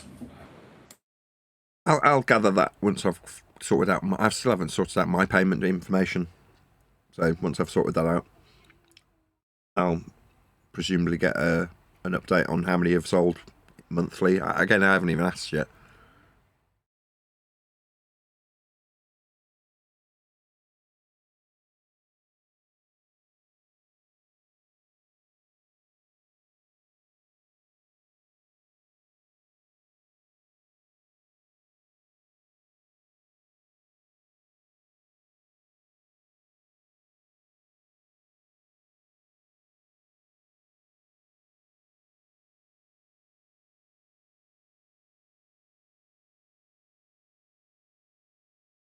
I've just looked at Toon's channel, and his thumbnail says "Flat Earth book, such worse."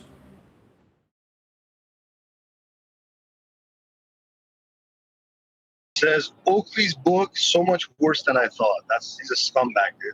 This guy's a scum. Yeah, but the thumbnail, it says... I bet you he probably hasn't even read it, man. I bet you he hasn't read the whole thing.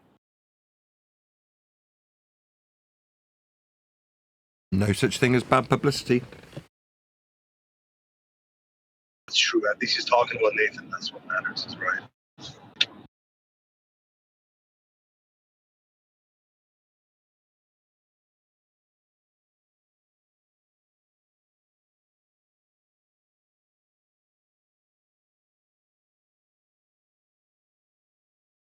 Little Bub Buddy was talking about your book on gems yesterday too. Buck or whatever the fuck his name is. Buckeye. Who? Buck, the guy who said yes, and when you asked him the yes or no question, when McToon said no.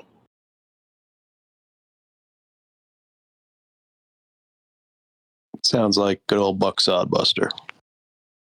Yeah, that guy. Listen, you're not going to get good reviews from ballers. You know that. If you're expecting some sort of honesty out of them, forget about it. They're going to shit all over it.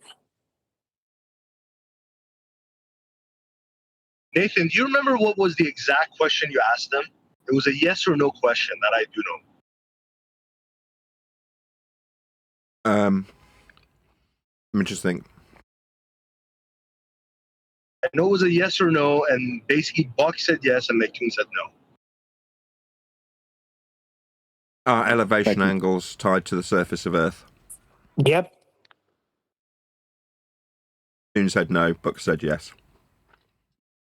Which was brilliant. I took global measurements.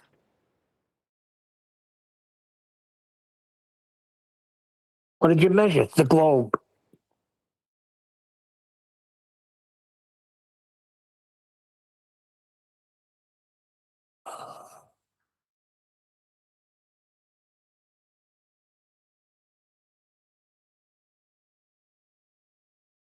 Well, a few of these characters do feature in the book, so if they have purchased a copy, I would imagine they'll go straight to the bit about them and comment about that. Yeah. Tried to deflect with measurements. How dare you?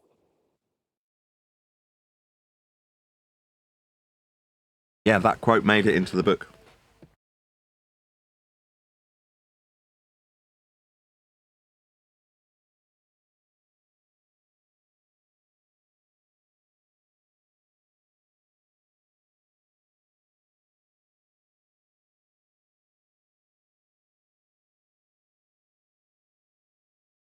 I'm still laughing about that Toon quote where he said globe earth measurements. He repeated it 3 times. It's so funny. He's such a spastic. What were they? Global. What were the globe measurements? Global. Something to that effect. He kept saying the word globe like that means something.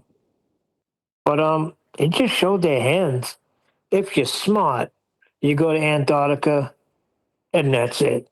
If you're stupid, you go to Antarctica and you call up Nathan. Tell them you're in Antarctica.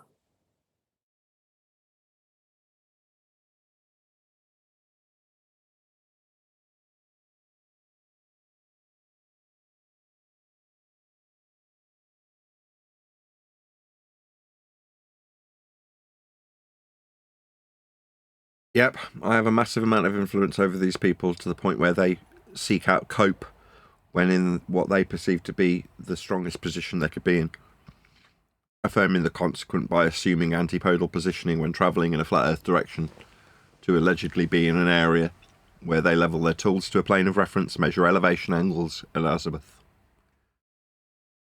I didn't level it. I leveled it to the globe. This Buck guy is posting a version of your book on all these servers. I've reported them, and in the places he's posting it that I've admin, I'm deleting his posts, but I'm gonna report him. Where's he posting it? The book's a thief. Worldwide debates and gems and all that. So, thieves and pirates. Yeah, he's Shocking. a thief. Yeah, he's a thief. Guess which dweeb went to Mictoon first to see your book's been released? Who? Uruguay? Edinburgh. Oh, of course. Edinburgh keeps close eye on Nathan. He knows everything about Nathan. He's a famous groupie. I got them in order. It goes Edinburgh, Bev, Rob Noxious, Brenda. There's a few other ones that follow Nathan everywhere he goes.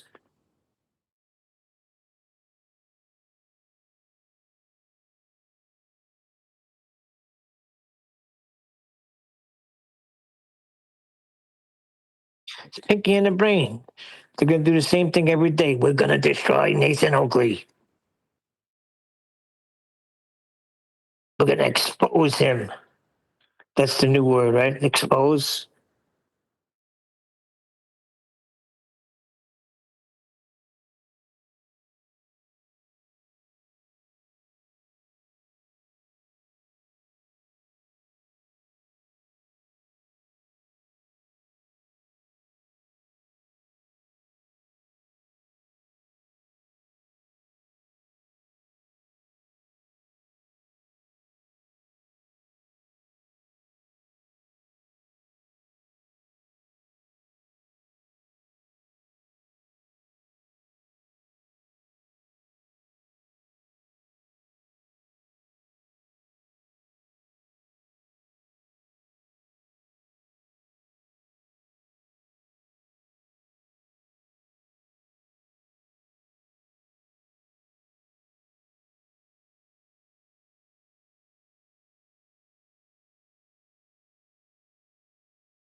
Is this live right now? This Discord or no? Is this on YouTube? Yeah, this is a live stream today, as far as I'm aware. Yeah, Sorry? we'll go live in about 10 minutes. Oh, okay, so you're not live yet. No, not yet. 2 o'clock UK. Well, you're being recorded. I was gonna tell you, look at just look in that fuck, what's the name? Earth Awakening's live chat. This is to Neil, by the way. Me?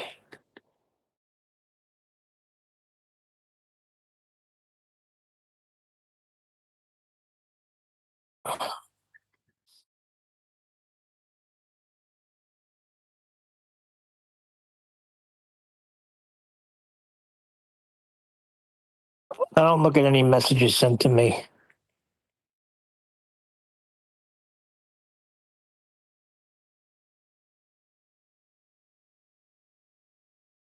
Shout out to RYOJ. What's that? I7 says, Nathan, finally, just purchased 2 copies. Can't wait to read it, mate.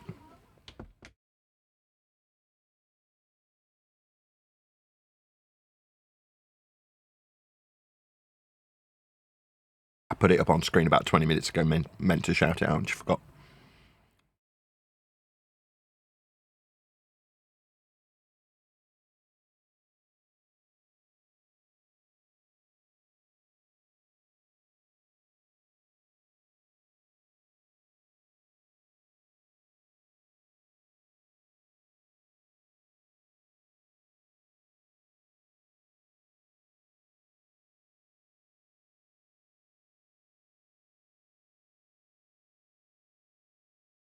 There, we'll go live in about 10 minutes. Hopefully you're all very upbeat.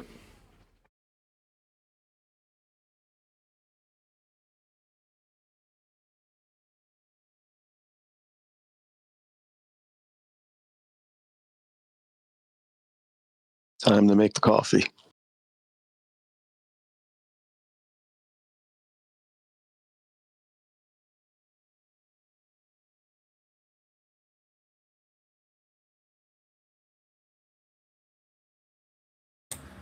Allegedly, according to Mick Goon, he's read your chapter on science and it is the same as QE's with different words, apparently. The same but with different words. Exactly.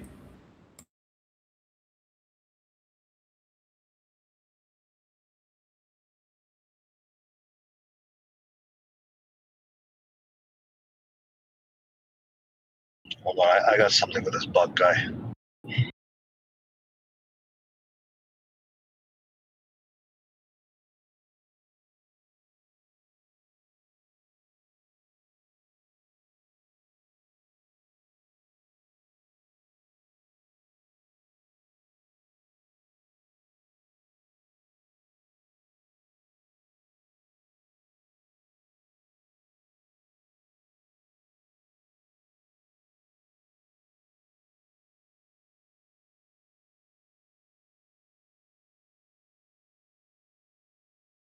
Well, like I say, hopefully by Monday a few of you guys will have read it and get some feedback from some of our own side.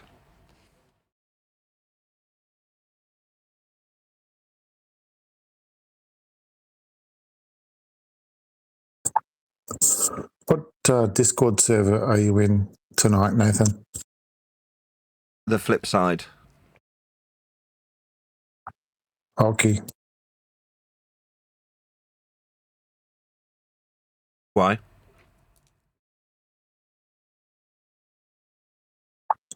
I just wanted to know. Fair enough. Why? Because it's unnaturally calm.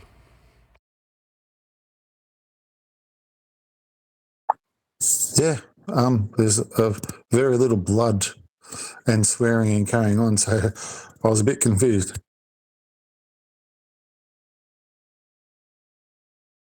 The only ones that get that are the ones that deserve that. You know that, Jado. Amen.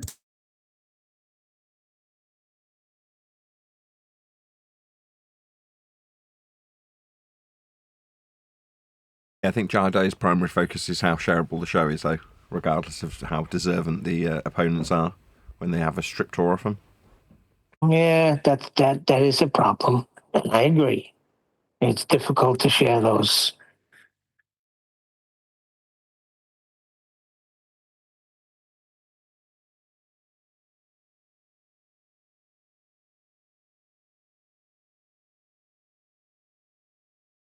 So you know what I'd do in that scenario?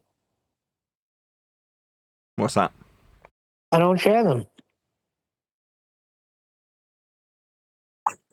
Oh, that's profound.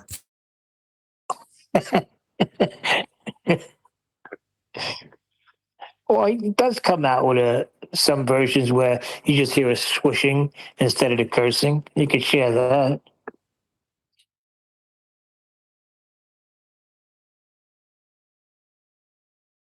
Yeah, I do agree with Jardo, though it is better if it's just sanitised from the off.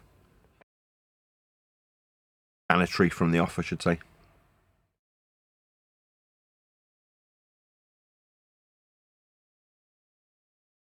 I gave up on that. You'll come to it on your own. The more that people ask, it seems it goes the other way. So I don't even say anything anymore.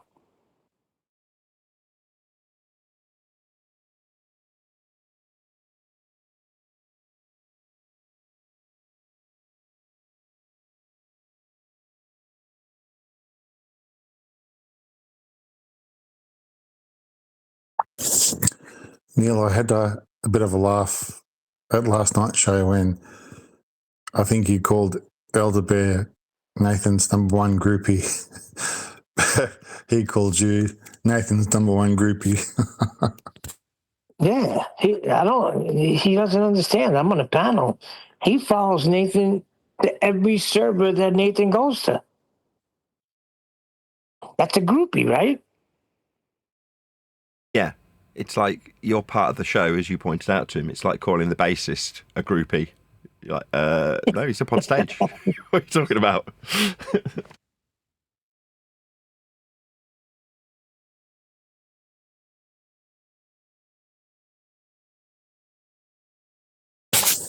And that your guy, he's a tripper. I've heard him on many Discord, and yeah, he just makes me giggle. You gotta admit, though, he is ugly. No, he said your. And that voice. No, he said your guy, as in there was a guy called your something or other, Y-A-W. I thought he said Uruguay. I thought he was talking about the Uruguay guy. For No. a second. Yeah, me I too. was with Neil there. No, he's talking about the guy yesterday that kept mumbling. He got told off by Rob Knox just for continually mumbling. Someone else is talking. Oh, that's just your starts angle. mumbling. That's your angle, yeah. You're also being a flat Earth measurement. Yeah, that guy was annoying.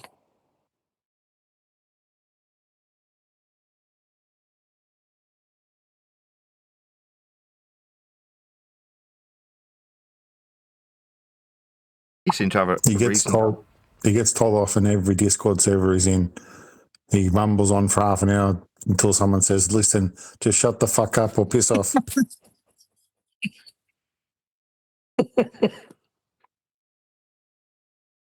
Oh, boy. He seemed to have a reasonable handle on what he was talking about. And when asked to pin himself to a side, he refused to do it. So when people are like that, I'm like, maybe you're a bit of a dark horse. Maybe you do understand this subject. So he's describing 0 to 180 as the measurement of a flat plane, and then deviating from it to suggest that in the cockpit of an aircraft, it's not with respect to Earth's surface. So like, okay, this is a semi-Eda Bear-esque approach to the subject, which is interesting. Yeah, that's why Ed Bear said we're on the same page here. Yeah, it's measured flat, but we don't ever say that. That's their position. Like, we understand how flat it's measured, but given that the pinnacle is a ball that doesn't work quite functionally perfectly, we'll take the stance that 'tis globe, while simultaneously understanding the actual measurements of Earth and their flatness. I say there's a small handful of people that behave like that, and I find them intriguing. It's like, what is your deal? Why would you want to behave like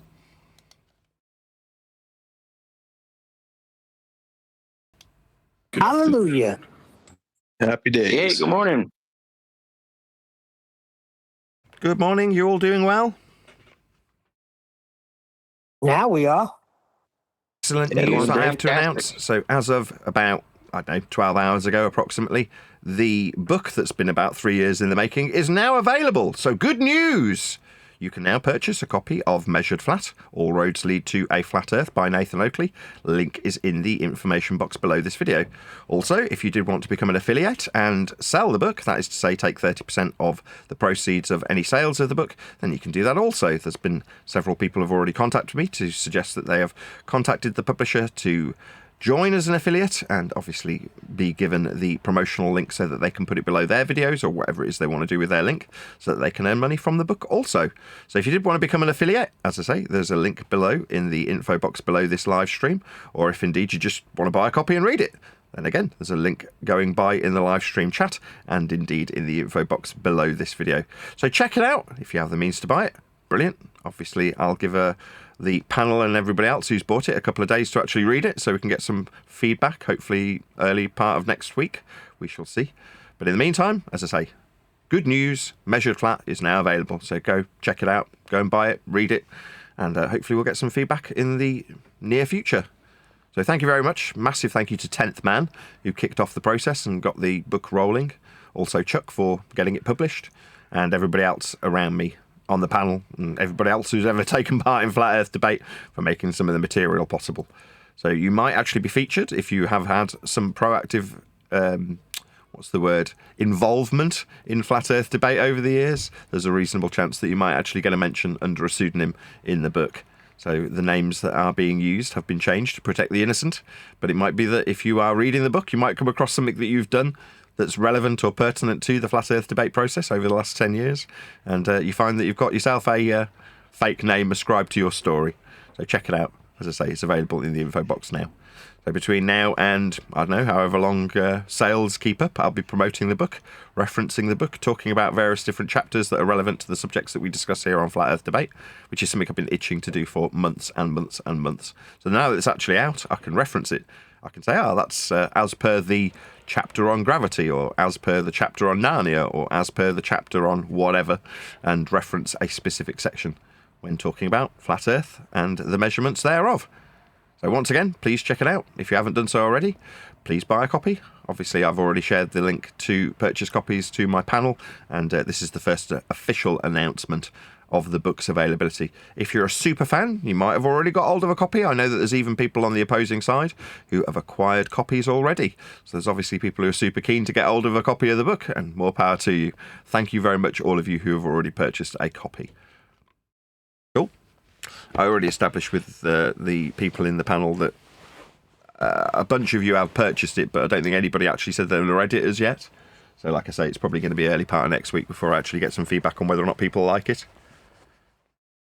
Unless somebody contradicts that and says, no, I have actually read it. Well, congratulations. Well done, Nathan.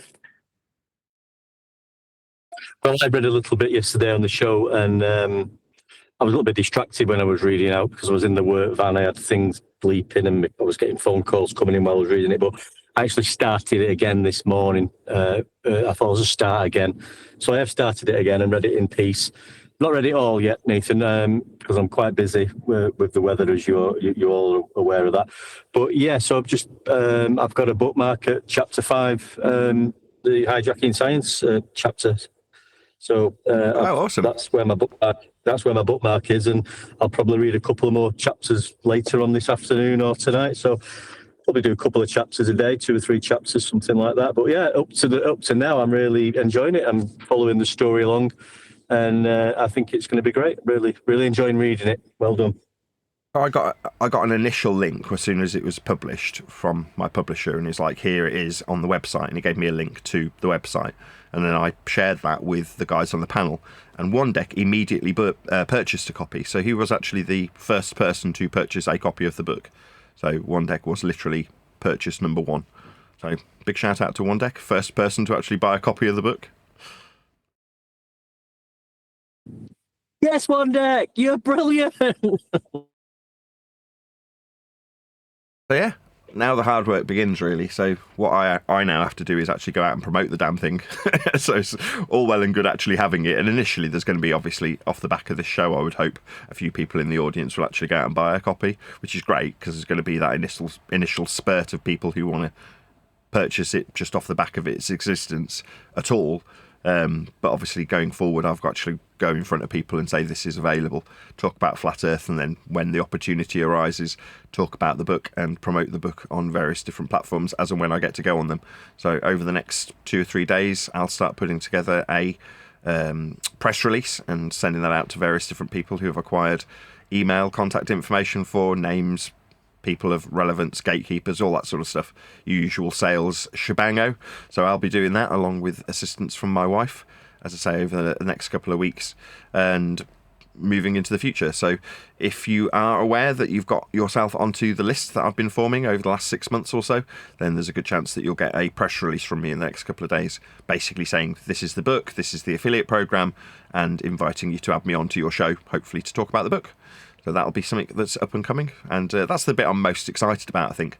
So as much as there's going to be a initial burst of people who are purchasing the book, keeping the momentum going is down to me actually going out and telling people that it exists and promoting the material in it and talking about it in general, referencing it in general, whenever there's an opportunity to point out that there's a chapter that's relevant to the discussion at hand, saying, you can read all about this in the book that's available in the link below. But it's nice to actually do that to a wider audience, and it gives me an excuse to go out. So up until now, I didn't feel that it was necessary, although I am the product and I could just go out and promote me and the show, the show being the product that I'd go out and plug on various different platforms and talk about Flat Earth debate to get a wider audience just watching the show. Whereas I personally felt it was more appropriate to actually have a thing, an item, a book in this instance, to be able to go and promote, much in the same way as someone like Dave Weiss goes out and promotes his book, not his book, but his app, but same equivalence in terms of having a thing that you can purchase, in Dave's case, a downloadable app that he can plug when he's in front of somebody talking generally about Flat Earth or in his case, anti-globe. But that's what I want to be able to do. So hopefully I'll be able to, in some small way, replicate Dave Weiss's promotional tactics in terms of just going out and getting in front of people and talking about what we do here on Flat Earth Debate, which is essentially echoed in the book. So the book, in terms of its structure, just describes precisely what has happened over the last, let's say, 10 years of talking about Earth not being a sphere and pointing out that during the process of highlighting how Earth isn't spherical, that's anti-globe, that Earth was, is, and always will be measured flat in order to achieve the globe rhetoric in the first place. So that's been interweaved into the book, a necessity. And like I say, it's something that I'm delighted to now start the process of getting people's interest in me so I can promote that as an item. So hopefully, with a bit of luck, fingers crossed, there'll be people who are receptive to me wanting to plug my material, in this case my book, Measured Flat, and they'll have me on their shows to talk about it. So wish me luck. Hopefully there's a few people of influence that will still get added to the list. So if indeed you have somebody that you are aware of that you would like me in front of to be talking about the subject of Flat Earth in general, obviously in lieu of me promoting the book on my own channel, going out and promoting it on theirs will be the main objective from my point of view. But from their point of view, it's just a Flat Earther coming onto their show to talk about Flat Earth who's going to, at some stage, want to promote their material, or in this case, my book. So yeah, if you do have somebody or someone or some YouTube channel specifically that you'd like me to go out to, just drop me an email and, I'll endeavour to put them onto the list. And hopefully get a bit of feedback. The more people on that list, the more likely I am to go out to shows. So as it stands, I've probably got 100 people on that list. And if I can get into half a dozen or a dozen different shows off the back of 100 different contacts, then I'll be delighted because that'll get the ball rolling. But I'm intrigued to see who's the first to actually take me up on doing exactly that. So watch this space in terms of the promotional materials. But moreover, just buy a copy. If you've been itching to read Measured Flat by Nathan Oakley, then now you can.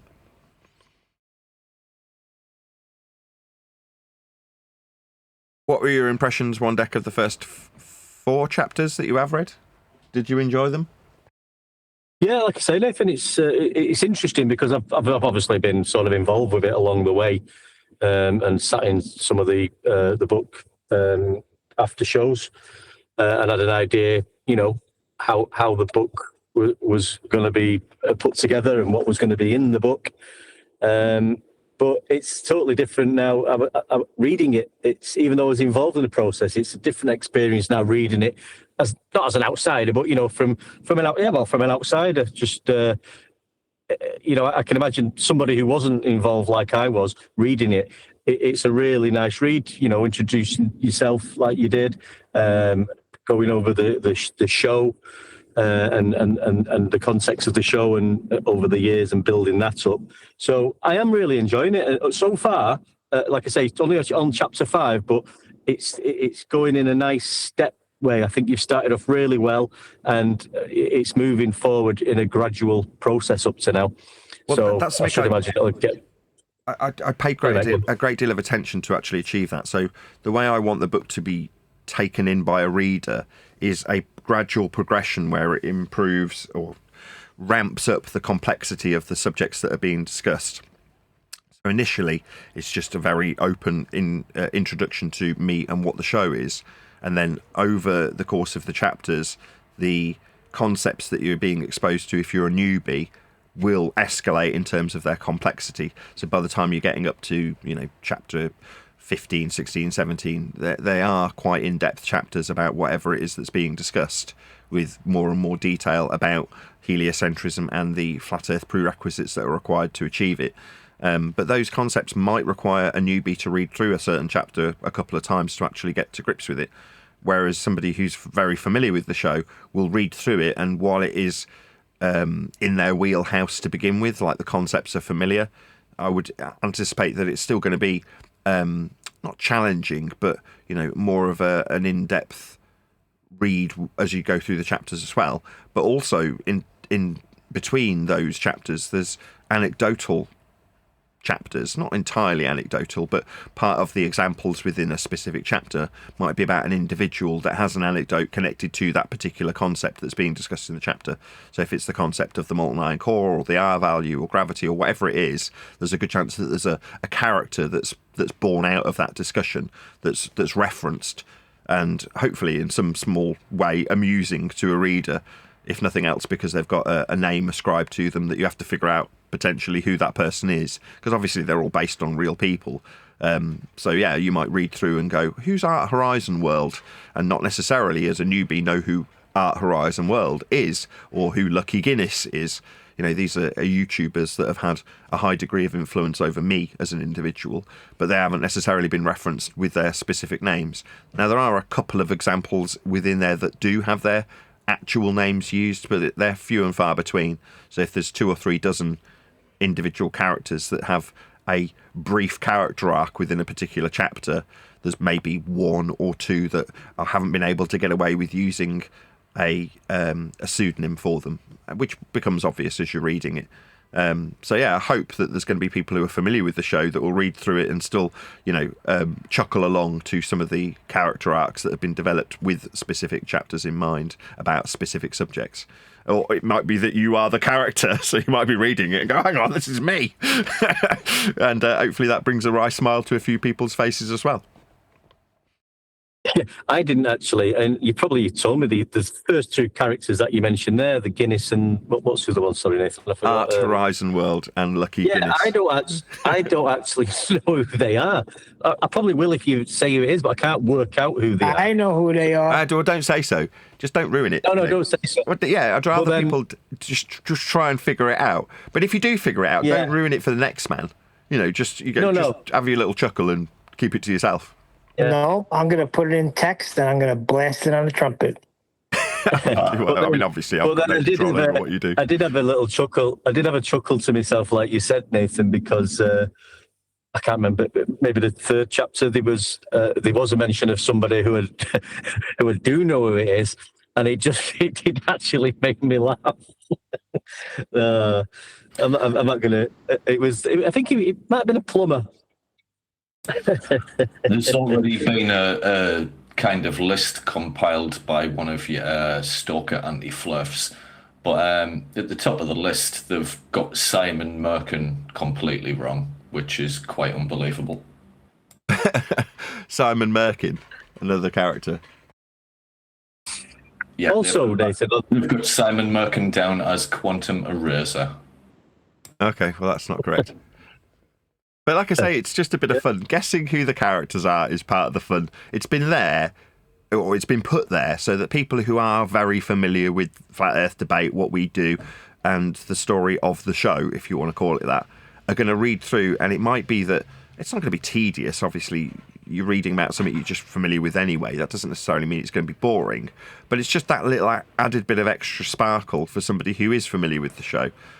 Because to anybody else, it's like reading about what Lucky Guinness does and what Lucky Guinness is as a YouTuber in the story. It's just about him delivering information on psychopathy to me as an individual as I come across the subject of Flat Earth.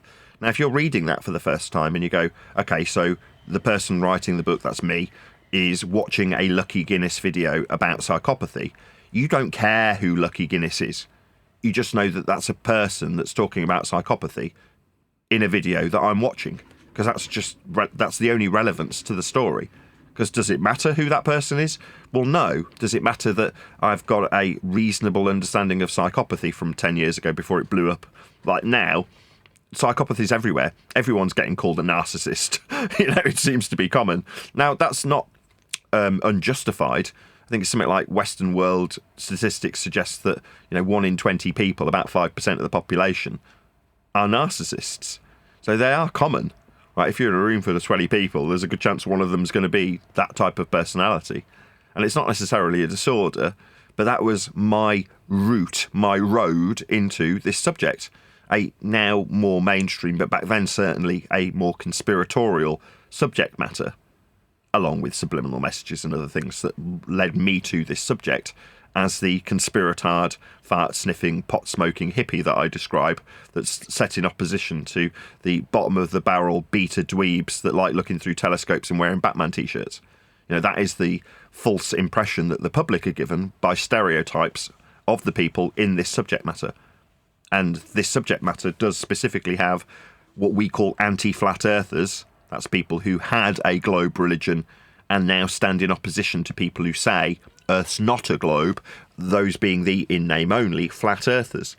Well, as I say, these categories of stereotyped individuals, manufactured or otherwise, are detailed with me as the example right early on the book, because I'm coming to the subject via some of these conspiratorial roads, that is to say the roads that lead people to flat Earth, taken in terms of inspiration from Neil, who was the first to point this out, which is to say, while all roads lead to flat Earth in terms of the measurements acquired to create a globe, the subject by stereotype has conspiratorial roads bring the individuals to the subject of flat Earth so that they can be brainwashed into articulating the notion of Earth not being spherical, so that the argument can be falsely constructed as Earth being ball-shaped, so saith the anti-flat earthers, who brace against the overcomes of the suggested heliocentrism ultimately derived from flat Earth measurements coming from the mouths of the so-called flat earthers, one of which being me over the last 10 years in that particular part of the book, early on explaining my road into it via psychopathy and subliminal messaging. Now, there's going to be people who are watching from the flat Earth side that say, well, that's not me. I came via 9/11 or Sandy Hook or whatever, Mandela effect, clone centres, what's the one with the blinking eyes, reptilians, whatever crazy garbage that was presented to them to investigate, to then be delivered on a silver platter, the subject of flat Earth, for them to have a subject matter expertise in ancient aliens or reptilians, which is in some small way connected to psychopathy. Well, I'll get into that now necessarily, but these things are generally conspiratorially intertwined, and by virtue of having them conspiratorially intertwined with a subject category error, which is suggesting that flat Earth is in a scientific category when you brace against a ball versus the actual geography and measurements of Earth's flat surface, kept very much separate from the subject of quote-unquote flat Earth. But like I say, that's the general synopsis of what the book is describing. So you've got a good idea of what you're going to face should you read through the book. That is the general gist of the story of Measured Flat. How all roads lead to a flat Earth, and the conspiratorial roads us as individuals have walked along, and how very well beaten those paths are from, like I say, subject specific to conspiracy, which flat Earth is not. It's not a conspiracy, it's not science, it's just the measurements of Earth in all respects are flat. It's very basic when you actually break it down. So yeah. I say this was in context of the order being given to be digestible and incrementally increasing in complexity, right till the very last chapter, because at the very last chapter I actually arranged it such that what could have been perceived to be the first chapter ends up being the last chapter. And what I mean by that is the last chapter talks about an interview I had that was really early on. It wasn't the first interview that I did, but it was one of the first interviews I did, and it was with I won't say her name because it gives away who the character name would be in the book, but the character name is Edgar Raven, and Edgar Raven explained to me that during her army days she was putting up these relay stations over in Italy, And when she connected these relay stations together in her story to me, it was explained that there was a lack of earth curve when connecting one of these transceivers to the original point source 111 miles away, as opposed to the 20-25 mile distance that the relays were supposed to be set up as per the Army handbook. Now, along with the story being framed around the idea of a lack of earth curve, as is the case with globe earth versus anti-flat earth, or however you want to call them, flat earth versus globe earth to keep it simple, that story was to have the conspiratorial element of the upper management, the people in charge, telling her to take down this transceiver because it didn't meet the specifications of the relay stations in the Army Field Training Manual, or the book that's designed to tell whoever's putting up these relays how to put them up and at what distances these relay stations had to be apart. Now, in the story, we've got her up a mountain trying to point the transceiver at the one that's 25 miles away, not getting a signal because there's a freaking mountain in the way, and then, through virtue of desperation, turning the transceiver, as I say, to a point source 111 miles away that gets a perfect signal. Now, when this is delivered to me, it's delivered in a way that says, therefore, there is no earth curve obstruction. Now, after you've read the book, you appreciate that all of the roads being discussed in each various subject have got flat earth prerequisites attached to them.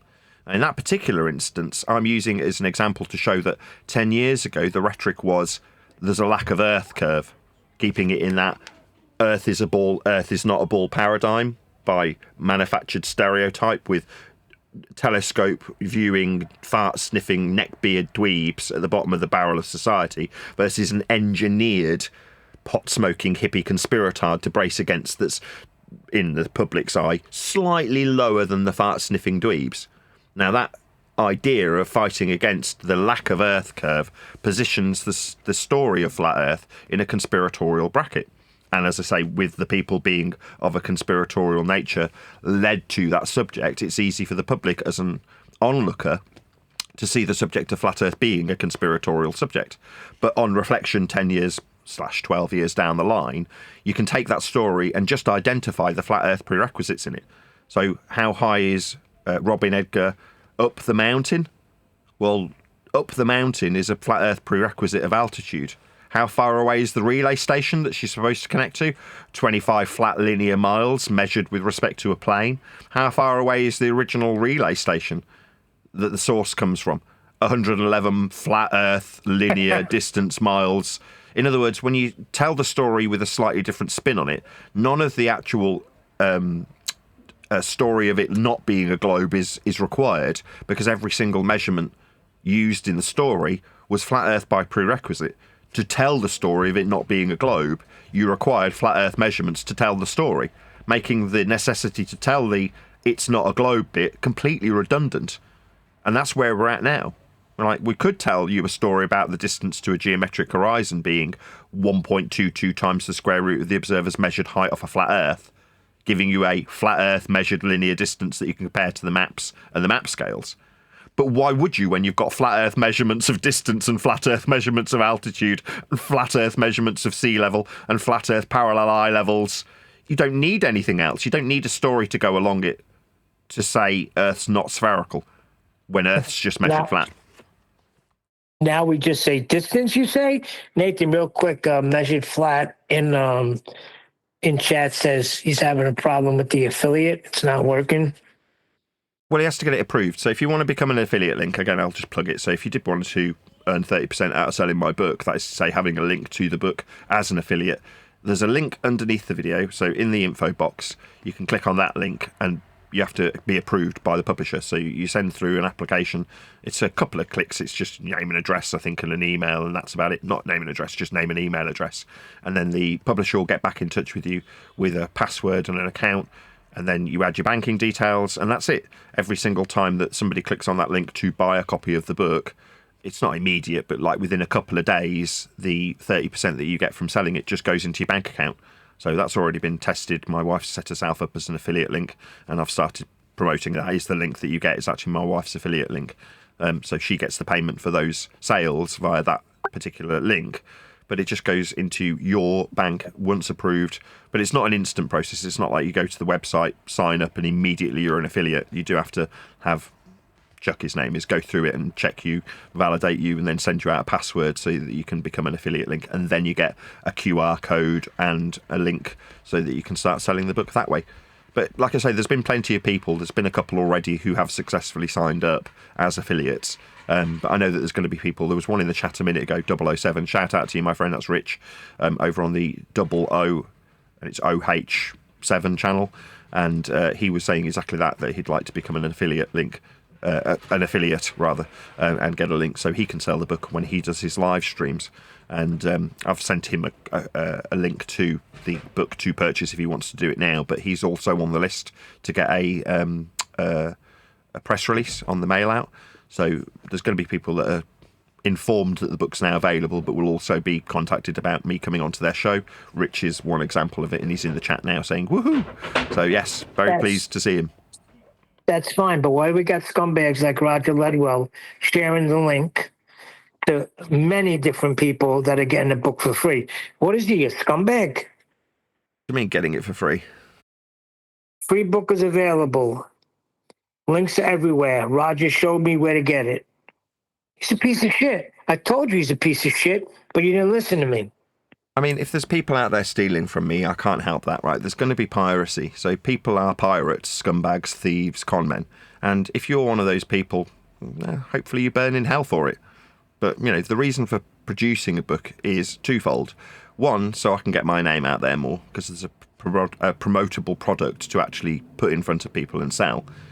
Now, that's to say, like with anybody, when you go out and buy a copy of a DVD from some Chinese guy on the street that sat in the back of the theatre with a camcorder, then that's your prerogative. If you're going to steal from other people, I can't really do a great deal about that. Now, you say Roger Ledwell's stealing from me. I doubt that's the case. I know Roger Ledwell reasonably well, and he doesn't strike me as a con man stealing pirate. Oh, no. He's a scumbag, Nathan. I told you that. He never stopped hanging with the thieves. First of all, that's how you know what he is. And on top of it, you got people saying he shared it 8 times. The link, over and over. Oh, to my knowledge, you can't just share the link. It's an ebook link. Whatever he did, they did the same thing they did with the other people who stole your book. All right? And that's what they're doing. He's a scumbag, trust me. Well, let's not focus on the negative. There's going to be people who are bad actors that want to steal from you and want to pirate material that's copywritten. You know, that's life, isn't it? But I'm not going to focus on the negative. I am very upbeat today. I'm delighted. You know, today is the first day I've ever been able to say, my book's available, you can go and buy it. Now, does that mean to say that there's going to be people who are scummy and want to steal it?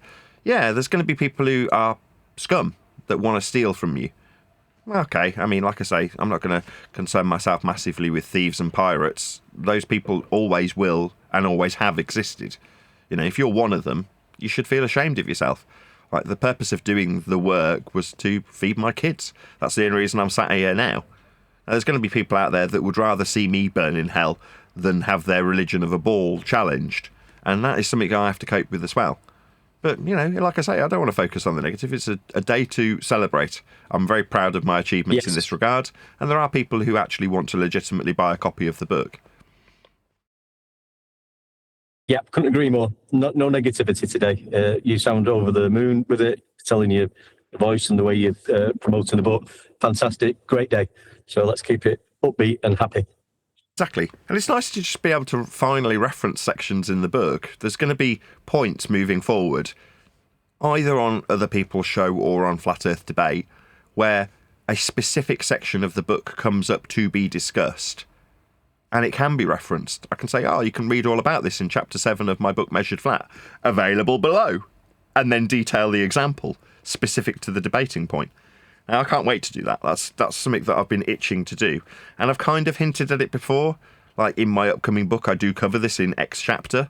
But it doesn't have the same ring as, I cover this in my book. It's available below. You know, that has a much better ring to it. Yeah, before you had to say, which is coming out soon. Couple of weeks. Now you could just say, it is out. Now I can talk about other versions that are going to be a couple of weeks. So, you know, on the website, you'll see underneath the book next to the price, it says audiobook coming soon, because the guy who's doing the voiceover version, the audiobook version, is already on the case. He's already started working. So that will eventually turn into an audiobook that will be available on the same website. And then hopefully the people who have contacted me in the past about translating the book will also get in touch, so I can get Chuck to supply them with a copy so that they can start working from that and producing the translations. Now, I wanted to jump the gun, and my publisher stopped me about, I don't know, 3, 4, 5, however many months ago, when it was done, about Easter time. I said, should I now send this out in the format that it is, unpolished, to the translators? And he said no. When he had similar work, that's translation work, done on the books that he's got published, he said that it cost him about $1,000 to get a translation done. So therefore, once you got the work done, the last thing you want to do is make alterations. So from that perspective, it was the case that up until literally yesterday, I wasn't really in a position to chase the people who had offered their services to translate the book. Whereas now I can say, look, there is a copy that's available. It's literally for sale. So that will be the copy that is familiar to people in the English version that would be wonderful to get translated. Obviously, I'm not going to put too much pressure on them, as they're going to potentially be giving me about $1,000 worth of work for free, or it may never come to fruition at all, unlike the audiobook, which is definitely in the pipeline. Hopefully be a couple of weeks. It shouldn't be more than a couple of weeks. But it'd be nice to have a couple of different versions. It'd be nice to have a Spanish version, an audiobook version, and an English version, within the next 6 months. So the other thing that people have asked me about, I might as well answer this as it's become a frequently asked question, when's the Amazon version? There isn't an Amazon version.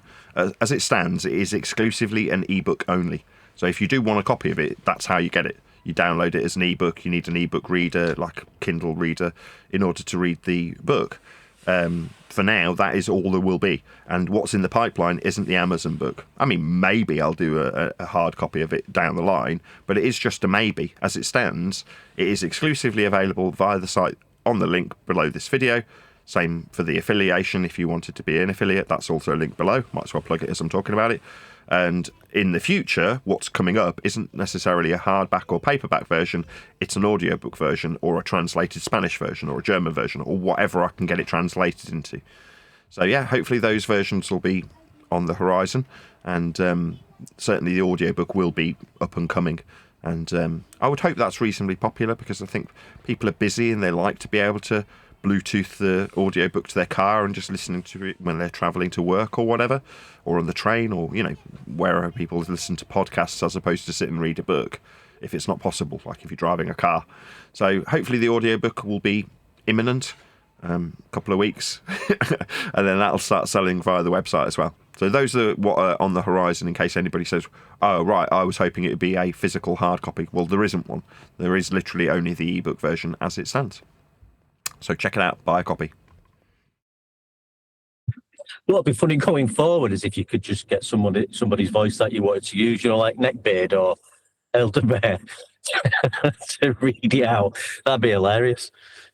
Well, I might do my own version. So once there's a voiceover version, that'll be the official version. Like the official audiobook version will be done by a professional voiceover person, which I'm not. I mean, obviously I'm using mics and producing audio on a daily basis, but that does not make me a professional VO guy. So from that point of view, there'll be a version that's professional, that's done to a high standard, and then again, much further down the line, there'll be a read by author version, which will be me reading it. And I'll pick out a decent microphone, I'll sit and I'll do it a chapter at a time, and I'll just read it out in my own voice rather than having just the VO guy. But those will be available simultaneously. And again, it's not going to be till much further down the line that I intend to do that. For now, I want a professional version, and I have never done anything like that before. I've never done any voiceover work. So it'd be crazy for me to make the only voiceover or audiobook version be my audiobook version read by author, because it might not be very good. It's not something I have any idea of whether or not I've got any skill in that particular arena. I don't know if I can do a good voiceover version. It might be that I just, incapable of producing one that's just read, and I'm completely monotone and flat when I'm reading out my own book. So, like I say, the read by author version is something else that might be on the horizon, but initially it'll be a more professional, done by a voiceover guy version of the book that'll come out next. That'll be the next thing that gets released, though, the audiobook version. what I've enjoyed as well is how you, I mean, I can't flick through the book properly now, but I like the endings of the chapters. You sort of just finalize things, and the wording is great, I think. The last few, the last paragraph in the first chapter, I think, is really, really good. I'll just read you can I read it out? Yeah. Yeah, you feel free. Yeah, so just the end, it says, but I'm not referring to all of this, just the very end, but although all of it is fantastic. My life's mission is to demonstrate the truth and to let you see the truth for yourself, if you have the courage. This book can be the catalyst that gets you started on a journey to a whole new world of truth, the real world, unlike many fairy tales or NASA adventures that would lead you further into fantasy world. And this is what I like. I will guide you off the globe you thought you lived on and back into reality where your feet will be planted on terra firma. And I really like that. I get a nice feeling when I read that. It's a great ending to the chapter. It's a positive vibe. And you're not suggesting you're going to force anybody or you want to change somebody's views. You're going to, by the time you've read the book, you'll be guided off the globe. And I think that just wraps it up great. Nice one. A whole new world. I knew that was coming.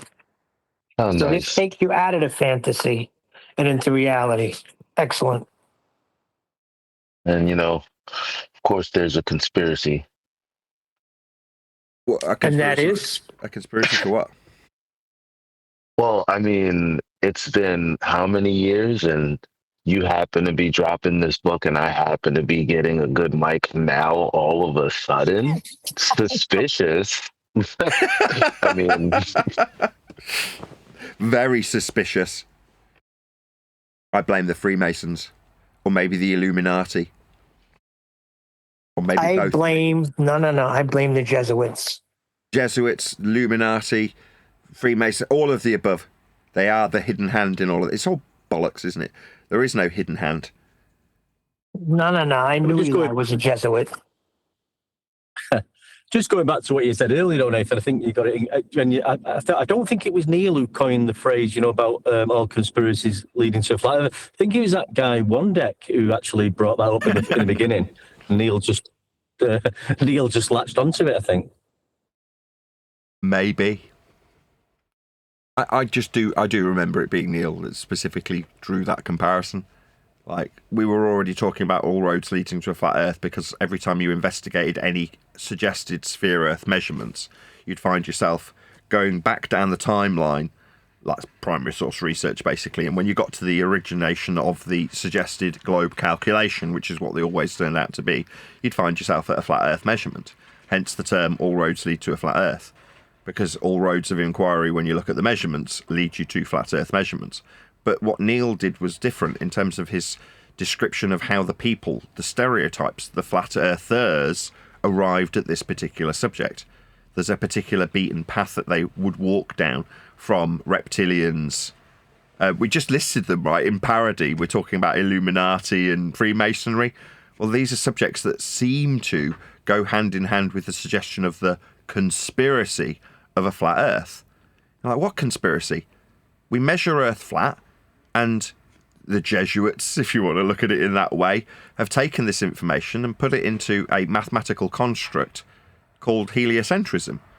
But it's based on acquisition of flat Earth prerequisites, angles, sea level, surface level, altitude angles, altitude, eye level, surface level, sea level.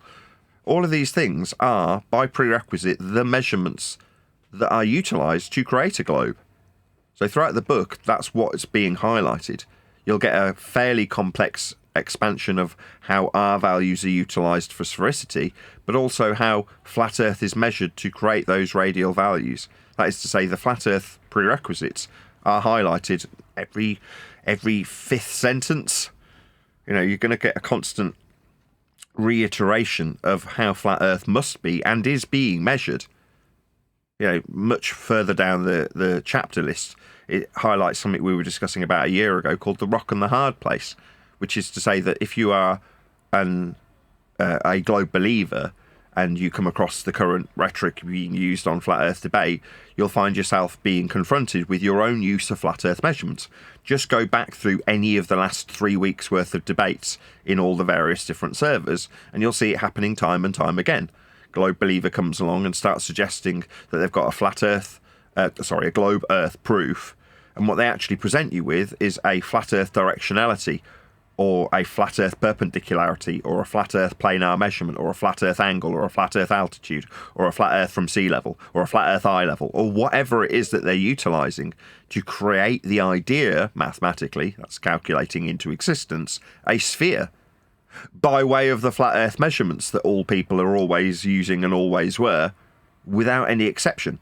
Earth is and always will be measured flat in all circumstances.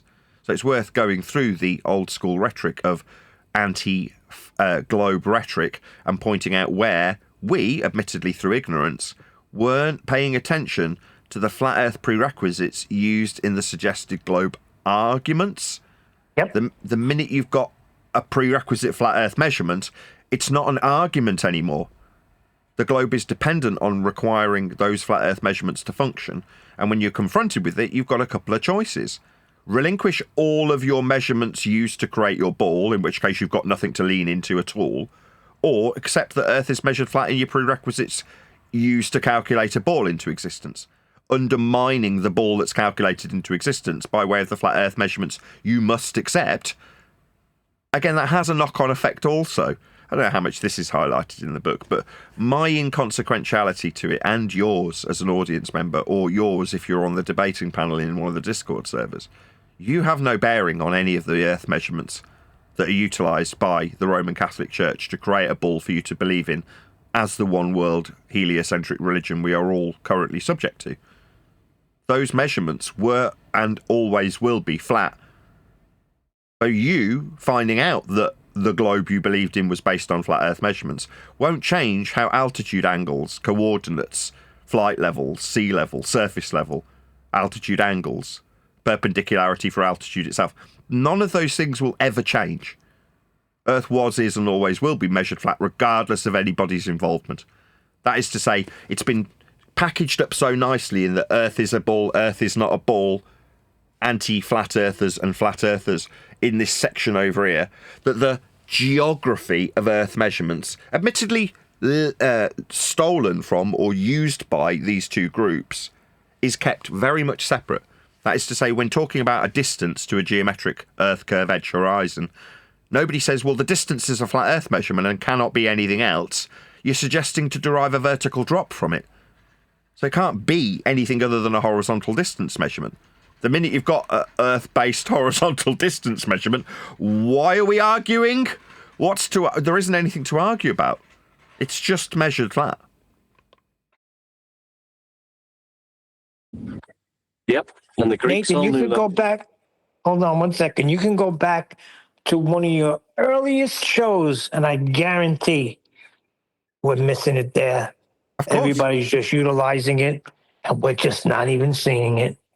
Yeah, that was happening right up until the last 3 years ago.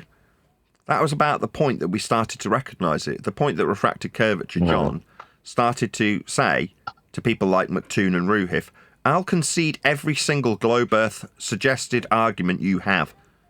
Because John implicitly understood, and he gets credit for it in the book, it does specifically get written about in these terms, about how a globe is in requirement of flat Earth measurements. Ergo, someone like John can turn around 3 years ago and say, I can concede everything that you have to throw at me. Your suggested inference of sphericity can be conceded, because all roads will lead to a flat Earth by prerequisite for any measurements of Earth ever. The globe is reliant on those measurements.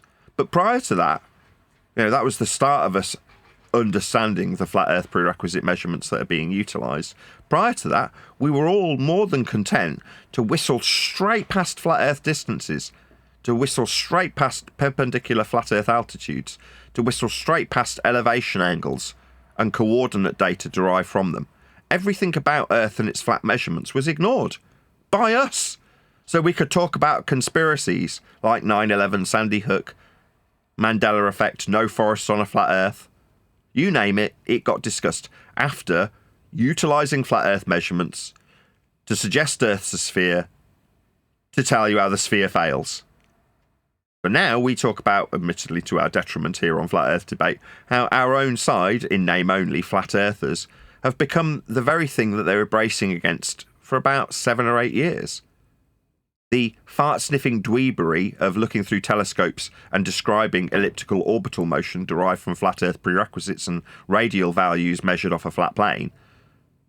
The flat Earth side of the discussion have become equally geared towards heliocentric expertise with an endeavour to debunk the expertise in heliocentrism. That is to say, they show their fart-sniffing dweeby expertise in how heliocentrism doesn't work.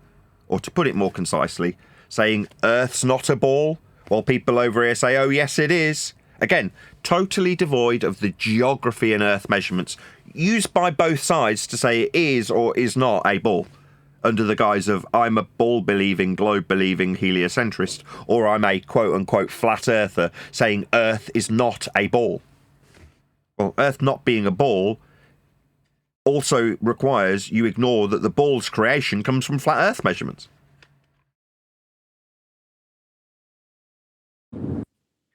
Well said, Nathan.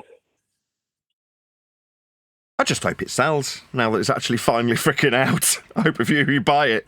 So if you did want to support the show, normally I'd encourage you to either hit up the PayPal or Coffee link. Obviously do so if you did want to do so.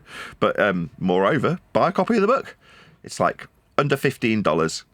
So again, if you did want to earn just under $5 from selling the book, each and every copy that you sold via the affiliate link once created would earn you just under $5 if you were to sell it. So there's a 30% affiliate commission for anybody who puts the link, obviously once approved, under their videos. So if you did want to actually earn money from selling the book, then that is why I have given exclusivity to the publisher that I have because of his affiliate program. That is to say, it works to my promoters, if you will, affiliates, advantage to sell the book at a 30% commission, which is the same as I get. So I get 30% out of each and every book sale. An affiliate will get 30% out of any linked commission sales that they promote through their affiliate link. So there is obviously an incentive if you are a videographer of any description, someone like Roger Ledwell, there is an incentive for him to put a link, become an affiliate and promote the book via that means, because obviously it pays straight into his bank account for doing it, or anybody else for that matter. 007 got a mention a minute ago, but there's a couple of others who are already signed up for the affiliate program. I'll plug them as and when they come out. And yeah, like I say, hopefully there'll be a few other people that will promote measured flat underneath their videos. You okay, hun? My wife's asking how the book's going and if anybody's talked about it. It's like, yeah, that's all we've talked about. that's the entire purpose of the show today, to just talk about the book's release. So yeah, there's a few. Is there anything else to talk about? Hello? I mean, that is the big news of the day. So, you know, the fact that the book, which has taken 3 years to produce, it's had a tumultuous birth, to say the least. And, you know, I'm just delighted that finally at the other end of that tunnel and the real our work can start now. You know, I can start going out and promoting it, developing press releases, doing mail outs, contacting people, having a little database of who's been contacted and what stage they're at in terms of the promotion. So, yeah, I'm really pleased. Shout out to, let's just bring up this super chat. If I could put it in a bit that I can actually read. Level Playing Poem. Oh, it's Tamara. Thank you very much indeed. She says, congratulations. Love the idea of the notes pages at the end.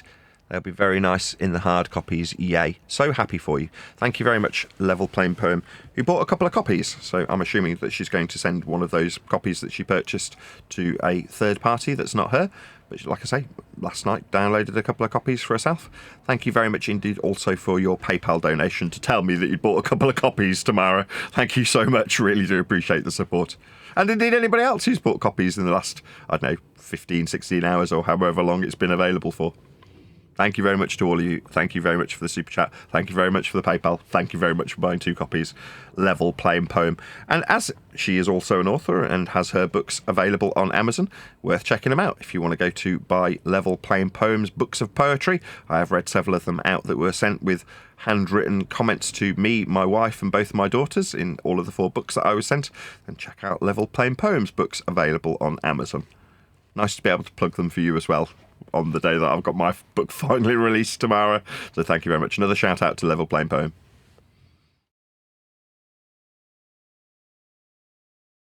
Right, I mean, I've actually plugged all the plugs I want to plug with 5 minutes left of the live show. Doesn't time fly when you're having fun? BMR, which is Guns of Navarone, I believe, says, I'll be buying my copy tomorrow, mate. Which is what Neil and Eli have also said. There's been several people that have said they'll be buying it on Friday. Maybe it's because it's the end of the month and it's payday.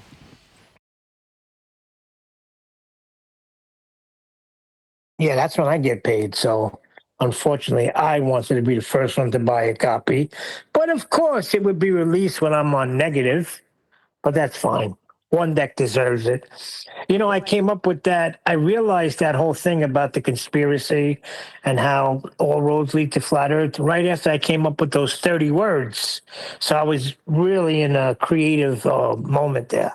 Yeah, you'd written all those poems as well, if I remember correctly, and then you came up with 30 words that the callers can't say, and then you came up with all roads leading to a flat Earth from conspiratorial roads. Yes, it's been very, very influential. You have, Neil. Crack me up. The next thing, if you are an audience member or a potential participant of the show, that'll be the next thing that I'll look forward to, like, in sincerity. Obviously, it's very exciting that the book's now out, but as it stands, Wandex read a couple of paragraphs, being literally the first person to have purchased the book. He's read a few of the chapters so far, but come Monday, in other words, 3 or 4 days from now, there'll have been hopefully a few people who are joining the show either in the Discord server or in my panel that have bought a copy and indeed read it, and then hopefully we can discuss whether or not it's actually an enjoyable read for the people on my own side. It might be that it gets nothing but negative reviews from the people on my own side, but I doubt it. Initially, at least, I would hope that there's going to be a few comments in terms of the bits that people have enjoyed. I would expect there to be a few discussions about the particular characters that are discussed in each of the chapters as examples that have taken place throughout the years on Flat Earth Debate. So I'm sure we'll have some discussion on the character arcs as people do actually read the book, but that'll be something to look forward to for next week. So I would imagine come Monday there'll be a few more discussions on how people have actually received the book, and that might be the thing that encourages more people to buy it. That's to say, hearing people discuss with a positive tone and a positive demeanour about their experience whilst reading it will encourage others to do exactly the same and purchase a copy. We shall see. It'd be nice to just get someone like, you know, who we don't know, who's not in this arena, just an ordinary Joe, just grab him off the street and say, listen, we know you think you live on a globe, but can you just read this book and then give us your feedback after it? And has it altered anything of your perception about anything, how you're thinking, and what are you understanding and realising what's being said and put to you? And get like a feedback of that type of person. I'd like to hear that. That's the next thing that'll be most exciting for me. So obviously, initially, there's going to be a slightly biased opinion from people who are close to me who have purchased it and then give me their feedback about it, which obviously is very, very valuable. And obviously, I want to talk about the book as much as possible in the initial days of its release. That's now. But maybe a month from now, I would imagine that'll be the point where somebody who isn't necessarily heavily involved with Flat Earth Debate, they might be a viewer, but ultimately they'll be just a random member of the public, ultimately speaking, will get a hold of the book, read it, and then hopefully they'll pass their opinion on it in that regard when they're not associated with the show in any way, beyond maybe being a viewer or having it recommended. And then in 6 months from now, I would hope that a complete rando gets given the book or sent a link by somebody who's purchased it for them, and then we'll get feedback from complete randos, like total unfamiliar non-flat earth or anti-flat earth or anti-globe earth proponents that just get access to the book and then pass their opinions in regards to it. So that's also quite exciting to look forward to. But initially, like I say, I would imagine come Monday we'll get initial thoughts from people on the panel about what they've thought of it, having read it over the weekend. And then, like I say, within a month, we'll have people who are less directly connected to the show that will hopefully give their feedback. And then maybe in a couple of months' time, we'll get random normie that will give his opinion on it. And that'll be the bit that's probably the most exciting, because it's been written in a way that is digestible for your average normie to take on board how measured Flat Earth is by the end of reading the book. So as much as Wandex just read out my prelude to this, the idea is that when you get to the end of the book, you actually have a good idea of why Earth is flat and how Earth is flat and what measurements are required for your former bull belief. And again, it's one of those things that once you've comprehended the facts in the matter, that is to say the origins of all the measurements of a sphere Earth, you can't unscramble scrambled eggs. If you appreciate that in order to have a mathematical bull to believe in, Earth was measured flat to create it, you can't walk away from that. You know, once Pandora's box is open, that's it. There's no closing that chapter with a globe still in the forefront of your imagination, reified into existence as though you genuinely are on rather than in a ball derived from flat Earth measurements. Once you understand how those flat Earth measurements came to fruition, how can you unsee it, is my general hope for an average normie or a general member of the public that reads the book. So hopefully that will be the case. You know, a few people will, like tomorrow, buy a couple of copies, send it to their sister, mother, brother, auntie, uncle, tennis partner, and they, without any former knowledge of flat Earth debate, will hopefully read through it and recognise towards the end of the reading process that Earth was, is, and always will be measured flat.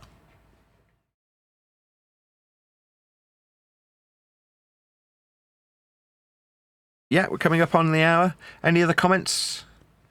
We will keep this to an hour show, as it's mainly just been a promotion for the book.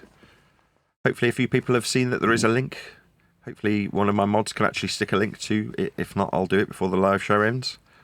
In fact, I might do that now in case. Ed? Who's the first person that you're going to be on with, if it was your choice? I don't know. I have no idea. Like I say, I've probably got 100 contacts to go through. They'll all get equal treatment. They'll all get personally contacted one at a time via email and invited to participate with me in regards to the book, or just having me on with an opportunity therein to promote the book. So in terms of who, I don't mind. Obviously, I have already anticipated and said it in previous shows, there's going to be maybe 1 in 10, that's my anticipation, that are hostile, that want me there for nefarious reasons. And while it might still be an opportunity for me to promote our book, it'll still have the, you know, the negative connotations of this is a societally low individual, an idiot flat earther, to put it another way, that we can mock. And while that might still be the case, you know, as again, I'll use Dave Weiss as the example, he has had to suffer that in certain instances. I don't know if I'm right in terms of the statistics. I don't pay that close attention to Dave's endeavours when he's out on the road promoting his app, but I would imagine it was somewhere around that ballpark, which is to say 1 in 10 of his guest appearances turn out to be completely hostile, where their only intention is to mock him. Now, I would anticipate that's the same thing that I will have to endure, but I think I'm pretty well prepared, like, in terms of the actual so-called debate that doesn't really exist anymore based on the fact that we measure Earth flat in all circumstances. I don't think it's going to be particularly troublesome for me to have to endure that 1 in 10. But for the other 9, hopefully it's just a reasonably cordial discussion about Earth and the nature of its measurements, followed by me promoting the book at any opportunity that's relevant to the discussion at hand. So, you know, who? I don't know, Neil. I don't care. Not that I don't care about the people who are going to be contacted, but I just don't care who's first. You know, it's just whoever will have me. I'll be a total whore in this regard. I'll just go out to whoever, generally speaking. I mean, they're going to be vetted, but, you know, if it ends up being a tiny little YouTuber first and then a medium-sized one and then somebody of substantial note, or if it's never of any substantial note and nobody of any particular size returns my contact, then so be it. You know, that's just how life goes. Every one of them will be great to go on with the list that you've got. But I think myself, I think Mark Sargent would be good once you get on with him. I think that'll be. I've got that in my mind for some reason. That's going to be a really positive one. Yeah, so that's another one that I've contacted directly. So he was one of the first that because I've got a good relationship with Mark Sargent, so I sent him a link to purchase the copy. That's the same link that's going by in the live stream chat, and I've made him aware that he's also on the mailing list. So I've said to Mark and a load of others like 007 who was in the chat earlier, I don't know if he's still there, that, you know, you will also be contacted via the press release. So Mark is aware that the book is available. As I say, I sent him a direct message yesterday, almost as soon as it came out, along with 30 or 40 other people, you know, including but not limited to people like Tam, who Level Pain Poem, who just sent a super chat. So I contacted these people because they'd specifically asked me, once it's out, please let me know as soon as possible, so I can purchase a copy. Well, although Mark didn't specifically say he wanted to know straight away, I have, because of the relationship I've got with Mark, still let him know in advance of the press release that it's available. So whether or not Mark acts on that, I don't know. It's not really of any consequence. Like I say, I will be chasing him up personally once he's had the press release. And hopefully, Mark tends to be quite cordial when it comes to entertaining other flat earthers, or hosting, I should say, other flat earthers on his show. I would hope that will be extended to me when the time comes. So yeah, Mark Sargent's definitely on the list, and hopefully Mark Sargent will be having me to chat about the book in due course, along with whoever else is on that list, and hopefully all of them have me on. It'd be nice to go out to 100 different places. But I'd imagine that, like I say, of the 100 or so people that I've got on that list, I would anticipate a dozen will actually be receptive and therefore have me on their shows. And if Mark happens to be amongst the half a dozen or a dozen people that initially have me on their show, that's all I really need to get the ball rolling. That is to say, once a small handful of external audience members see me on a random show, there's a good chance that there's another podcaster, YouTuber, whatever, TikToker that sees me doing that and goes, I could have a similar interview experience with this particular individual, me, and that will keep the ball rolling, once the initial contacts have been made. But yeah, hopefully off the back of 100 contacts, I get at least half a dozen and go out and, sit on a few people's panels, sit on a few people's shows, take a grilling maybe 1 in 10 times. So, those things are all to come. But that is, for me, the most exciting bit of having a book out to promote. Obviously, I'm very familiar with the material, having written it and gone through it and checked it over and over and over and over again, and then finally got it published. I'm very familiar with what's in the book, or what the material actually is. So I don't necessarily need to actually have it in front of me and read it now to know what it is to go out and promote it. But as people who are obviously very new to it or are completely unfamiliar with it become familiar with it, I'll hope that they want to not necessarily have me on just to promote my book, because that's not how people react. They want to talk to the individual, and my benefit for talking to them is to get to promote my book while I'm there. So hopefully that starts happening soon. We'll see. Watch this space. Ho, ho, ho! It's Christmas time in Switzerland. 30 degrees, and I just downloaded 3 books. Oh, thank you, Mecky Moose. Very pleased to hear it. Mickey Mess. Been a few. Mickey Mess online. I think there's been about 2 dozen or so people so far. News. The moment I heard the announcement on today's live chat here, I went immediately and I got me a few of those. Thank you so much. Yeah, off the back of me contacting maybe, like I say, about 30 or 40 people, I think there was about a dozen or so copies that just immediately sold, and then the last 2 or 3 hours there's probably been another half a dozen or so copies that have sold, and that's before actually promoting it like I've been doing on this live stream. And there's I don't know how many people are currently watching. 88. Wow, that's a good number. There's 88 people currently watching, so hopefully it'll sell a few more copies while we're live. Happy days. There's almost 100 people watching. Delighted to see it. Oh, given there's a hefty chunk of people watching, maybe we should stay alive a little bit longer. I'll do one more plug, at the very least. So, in case you hadn't been made aware, if you're only just joining us live, the book, Measured Flat, All Roads Lead to a Flat Earth by Nathan Oakley, is now available. Woohoo! So good news! Check it out. I know there's been several people who have specifically asked me to contact them directly when the book was available, but there's also going to be people who I haven't directly contacted that were keen to get hold of the copy of the book once it was made available, that are only being made aware of its availability now. So check it out. All Roads Lead to a Flat Earth. That's Measured Flat by Nathan Oakley, now available in the info box below this video. I'll also simultaneously do a promote for the affiliate program. So if you are inclined to want to promote the book and earn a revenue stream from the book, you can do so as an affiliate. So also in the info box just below the link to purchase the book, there is a link to become an affiliate. So you click on that link and basically give out your name and your email address, and then you'll be verified and invited to add your banking info. It is a very simple setup procedure, although it does actually require verification from the publisher. But once that's been done, you just get a link and a QR code, and you can put that underneath your YouTube video or your TikTok videos or wherever it is that you promote your material, and then you can, like I say, generate a revenue stream of your own off the back of the book. And the revenue stream is substantial. That's to say 30% of the sales of the book, given that it's about $15 or just under. You're earning just under a $5 commission from selling it if you were to become an affiliate. So definitely worth doing if you did want to have something to be an affiliate with. Now, as a YouTuber, one of those things when you're starting out that you really want is something to have that you can put underneath your video that generates you a revenue. If you're a tech YouTuber, you really want that Canon camera with an affiliate link to be below your video, so that hopefully a few people who are watching your video buy the Canon camera that you're shooting your videos on, that you're promoting daily when you talk about your tech.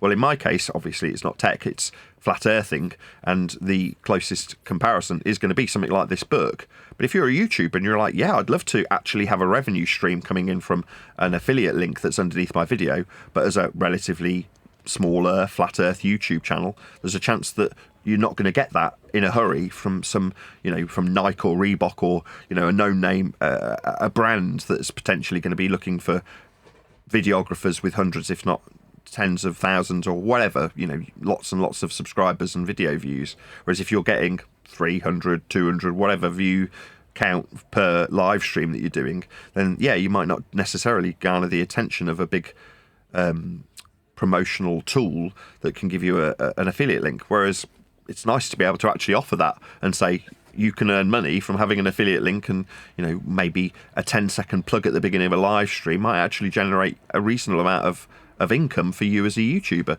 So, like I say, I would have loved to have had affiliate links going back maybe 5 years.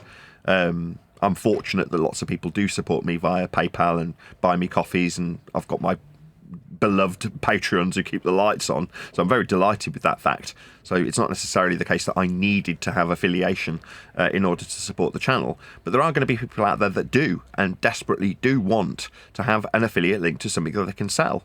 So having a book that's specific to the subject matter that you may or may not be covering, if you're a tacit flat earther or a upfront and balls to the wall flat earther, regardless, if you're in this subject arena and you wanted something to actually generate a revenue stream from, become an affiliate, and you can earn 30% of the sale of the book. So yeah, please check that out if you are so inclined to get an affiliate link and generate a revenue stream from Measured Flat by Nathan Oakley. All roads lead to a flat earth, and in this case, this particular road leads to a potential revenue stream for anybody who's watching that wants to promote my book. So yeah, check it out, become an affiliate.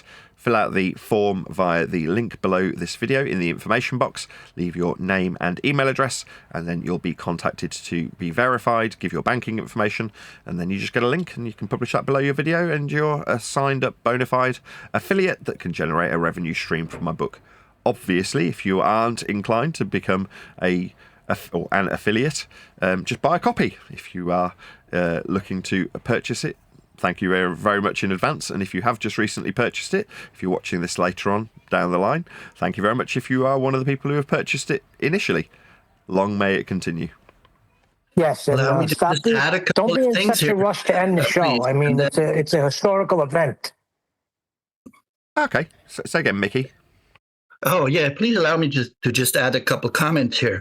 First of all, it's so great that the book is out. Now I finally have something that I can give to people and hand out and use in my discussions. Second, I can't believe you're selling this for $14.95 or for $15. That is so.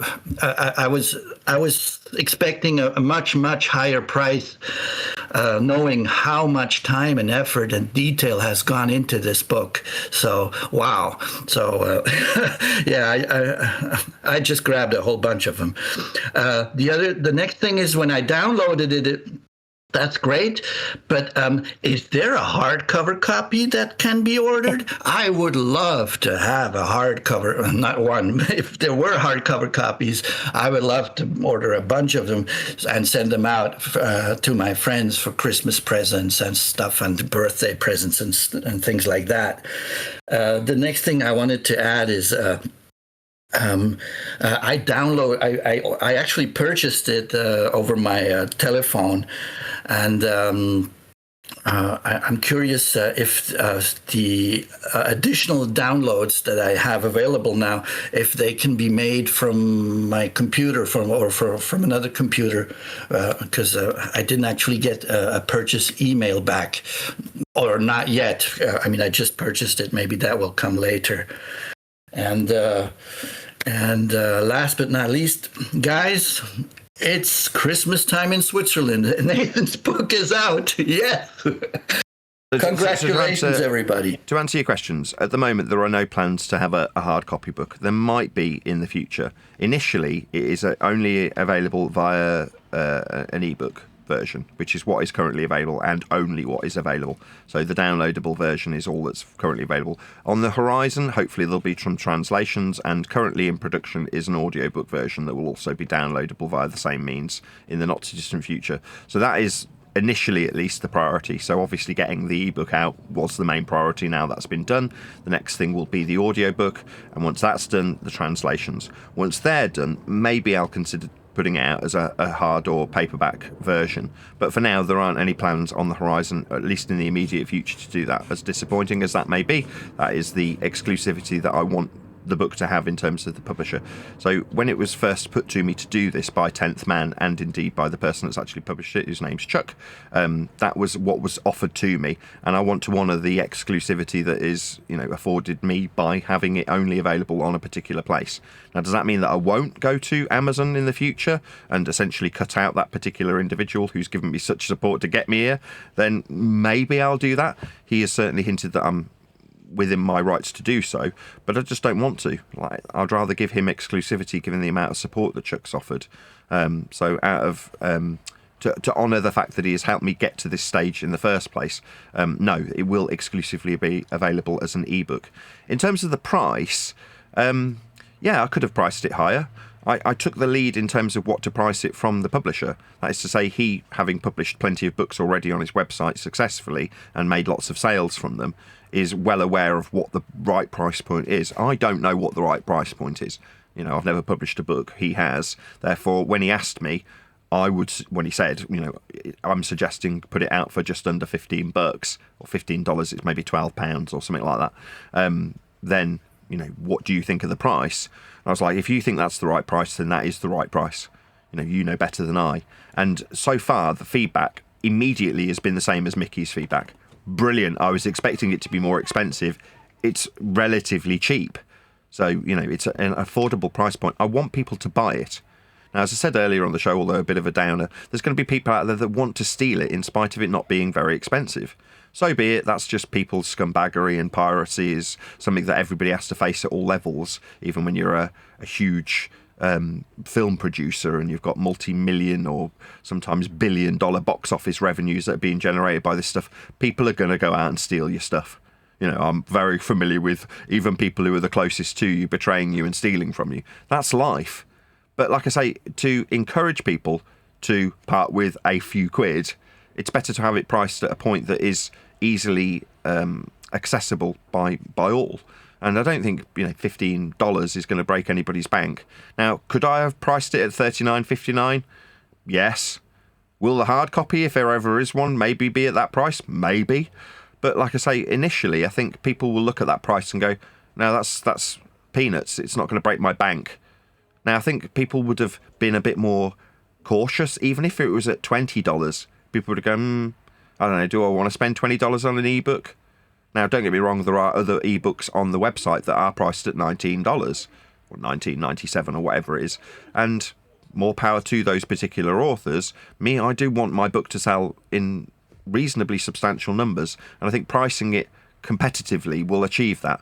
That is to say, people won't begrudge paying $14.97 for an ebook that takes them an afternoon to read. So, I think it's Is it good value?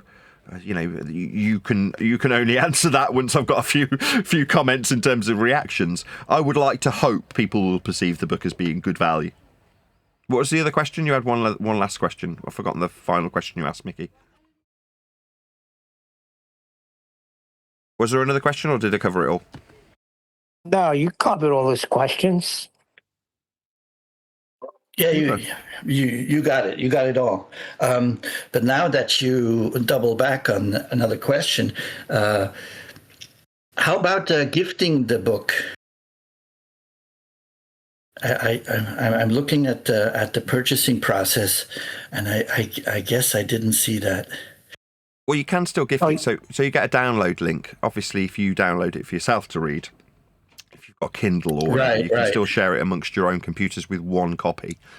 But if you've purchased several copies, you then get several downloadable links emailed to you that you could share with somebody else. That is to say, you could then forward that downloadable link onto a friend that you want to have a copy of it, and they can then click on that link and they will be able to then download it to their computer or their Kindle or whatever it is they're using as an app to read the book with. So yeah, it does afford you the ability to send on the downloadable link. Obviously, unless you download 2 copies, which is a bit of a waste of your money, don't do that. Just download 1 copy for yourself, and you can still distribute it amongst the various different apps that you've got. If you've got Kindle or iBooks on various different machines, the machines will automatically update each other so that you can read it, as I found out yesterday from Surf Daddy, who uses Kindle. So he was explaining that he got it on his iPhone and then he immediately updated onto his computer, his desktop, and then it took an hour or so for the cover art to come and the title screens to match up with the actual title of the book and things like that. But after it had updated, it just became another version on a different platform that was linked to his Kindle account, but that was with 1 download. So if you've bought multiple downloads, you'll get multiple download links that you can forward on to a third party, and then they can then download a copy of the ebook via the link that you've purchased. So you haven't wasted your money by buying multiple copies, and you're not the first to have done it. There's been literally about half a dozen people that have contacted me and said, I have downloaded or purchased 2 copies or 3 copies in some instances, so that they can share them with others. Excellent. Thank you. My pleasure. I am just so chuffed to be able to be talking about this stuff. Happy days. I'll do one more plug. Again, you might have just joined us. There's 83 people watching live. I'll do a plug for you to actually share the show first. So if you are watching this live, please share the show. It's just a couple of clicks to share this monumental occasion with others. It's been a very sanitary show. There's been very little swearing, if any, on this particular live stream. If you did want to share it, shout out to Jardo. And hopefully a few of you will actually share the show so people can be informed of the good news. And that is that Measured Flat, All Roads Lead to a Flat Earth by Nathan Oakley is now available. So you can download your copy via the link in the info box, or indeed via the link going by in the live stream chat. Again, if you did want to become an affiliate and actually make 30% on selling the book, you can sign up as an affiliate via the other link that is underneath the book purchase link in the info box, also below this video. So check it out if you are a YouTube revenue desirer, or whatever the word is, then you can become an affiliate and actually make some revenue from your live streams by selling the book at a rate that is equal to the amount that I get out of every purchase of the book. So you can earn the same as me as the author, which is incredibly generous in terms of an affiliate program, I feel. I don't think it's going to be matched in other terms by affiliate links that you would be afforded if you were to be selling cameras or whatever else people have affiliate links for. So it is generous in that respect. It does actually, incentivize people to become an affiliate, because it's a healthy amount of profit that you could make from actually selling it via that affiliate link. So hopefully there'll be a few more. Like I say, there's been a couple of people already that have signed up as an affiliate, along with my wife, and that's the link that actually is going by in the live stream chat. It's actually my wife's affiliate link. But yeah, so click on that if you did want to buy a book. Obviously check it out. Hopefully a few of you will read it over the weekend, and it'd be great if I can get some feedback. So not immediately, obviously it's going to take a little bit of time, a few days for a few people who are familiar with the show to actually get hold of a copy, read it, and then pass on their feedback. But I would hope by Monday of next week we'll have a few people who will join the panel and pass on their remarks with regards to the book and their opinions about it. So I look forward to receiving some initial impressions from people who are familiar with the show over the course of the next few days. And like I say, come Monday, hopefully a few of those particular people who've downloaded the book will join the show and pass on their opinions with regards to it. So that's something to look forward to in the near future. Also, I'll be out on the road, hopefully, if a few people are receptive to my mail out. That is to say, I'll be doing a press release over the weekend for a few people, indeed, some of which have already been made aware that there is a book now available via me sending the shareable link. That's my wife's affiliate link to them to point out that the book is now available. So it might get some discussion in the meantime. Again, it'd be great if anybody does happen to see anybody mentioning the book getting any mentions, positive or negative, because there's going to be people on the opposing side who don't like their worldview being challenged by the flat earth prerequisite measurements that are highlighted throughout the book, that have a negative impression of the book just for that very reason. Either way, it'd be nice to know if there are mentions of the book being made out on the YouTube landscape. So if you do happen to come across anybody who is mentioning the book, talking about the book, reviewing the book, or indeed if you see somebody who's become an affiliate, just let me know. It'd be nice to get a comment. So just make a note of it, come back to the video and just say, oh, by the way, I did see XYZ mention your book. So if, for the sake of argument, as we mentioned him earlier, Mark Sargent happened to say, oh, by the way, Nathan's book's now available, it'd be nice to be informed, because obviously I can't be everywhere all at once and I don't know who's going to be promoting it. But it's nice to find out who has been, if they are at all, promoting the book, so I can pass on my thanks should they be promoting it in a positive or a negative way. So, like I say, those influencers, if there are any in that regard, will hopefully do their thing over the next coming months, and it'd be nice to actually be informed if you do come across any of those promotional materials on your travels through YouTube. So please leave a comment if you do come across anybody who has promoted the book, so I can personally thank them for, I don't know, doing a review, mentioning it in passing, just letting their audience know that the book is now available. And it'd be great if you are of influence, that is to say, if you are one of those people with a YouTube channel, please mention it. That is to say, put it out to your audience. Tell them that there's a book now available. And without putting too fine a point on it, it is a kind of book that you can, for a start, put in front of people in a sanitized way without worrying that it's going to be sweary like some of the shows become.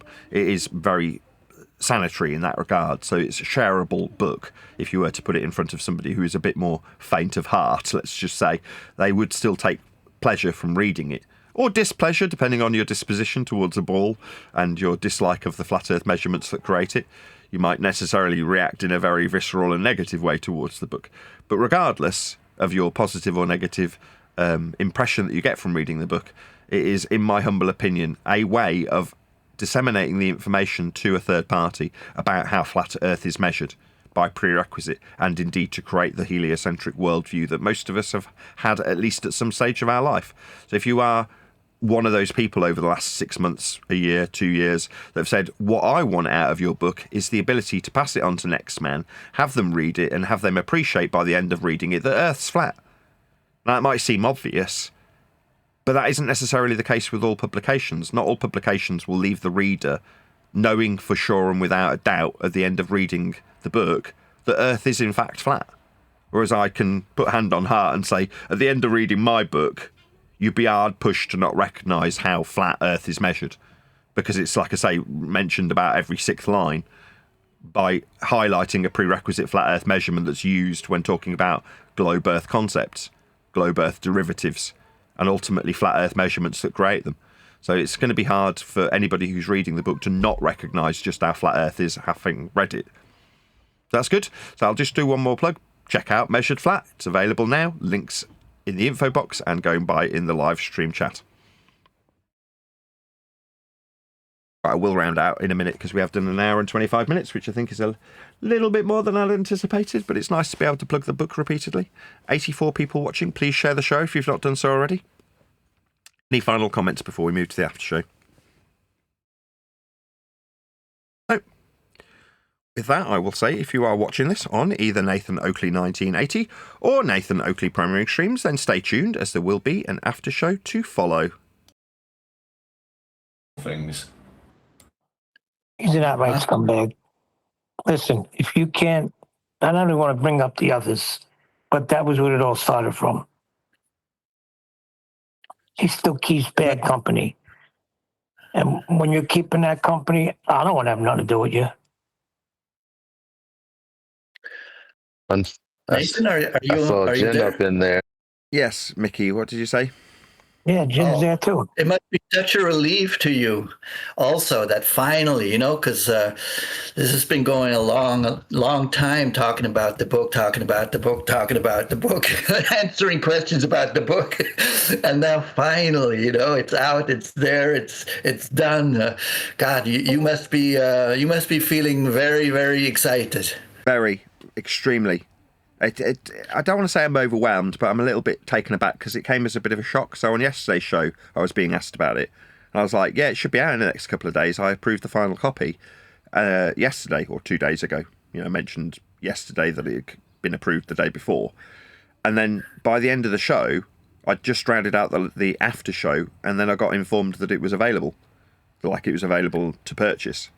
That is to say, it was on the website, and you can't quite fricking believe it when it finally happens. You're like, my God, this has been 3 years in the making, and now it's actually finally available. Finally, it can actually serve its purpose and generate an ad revenue.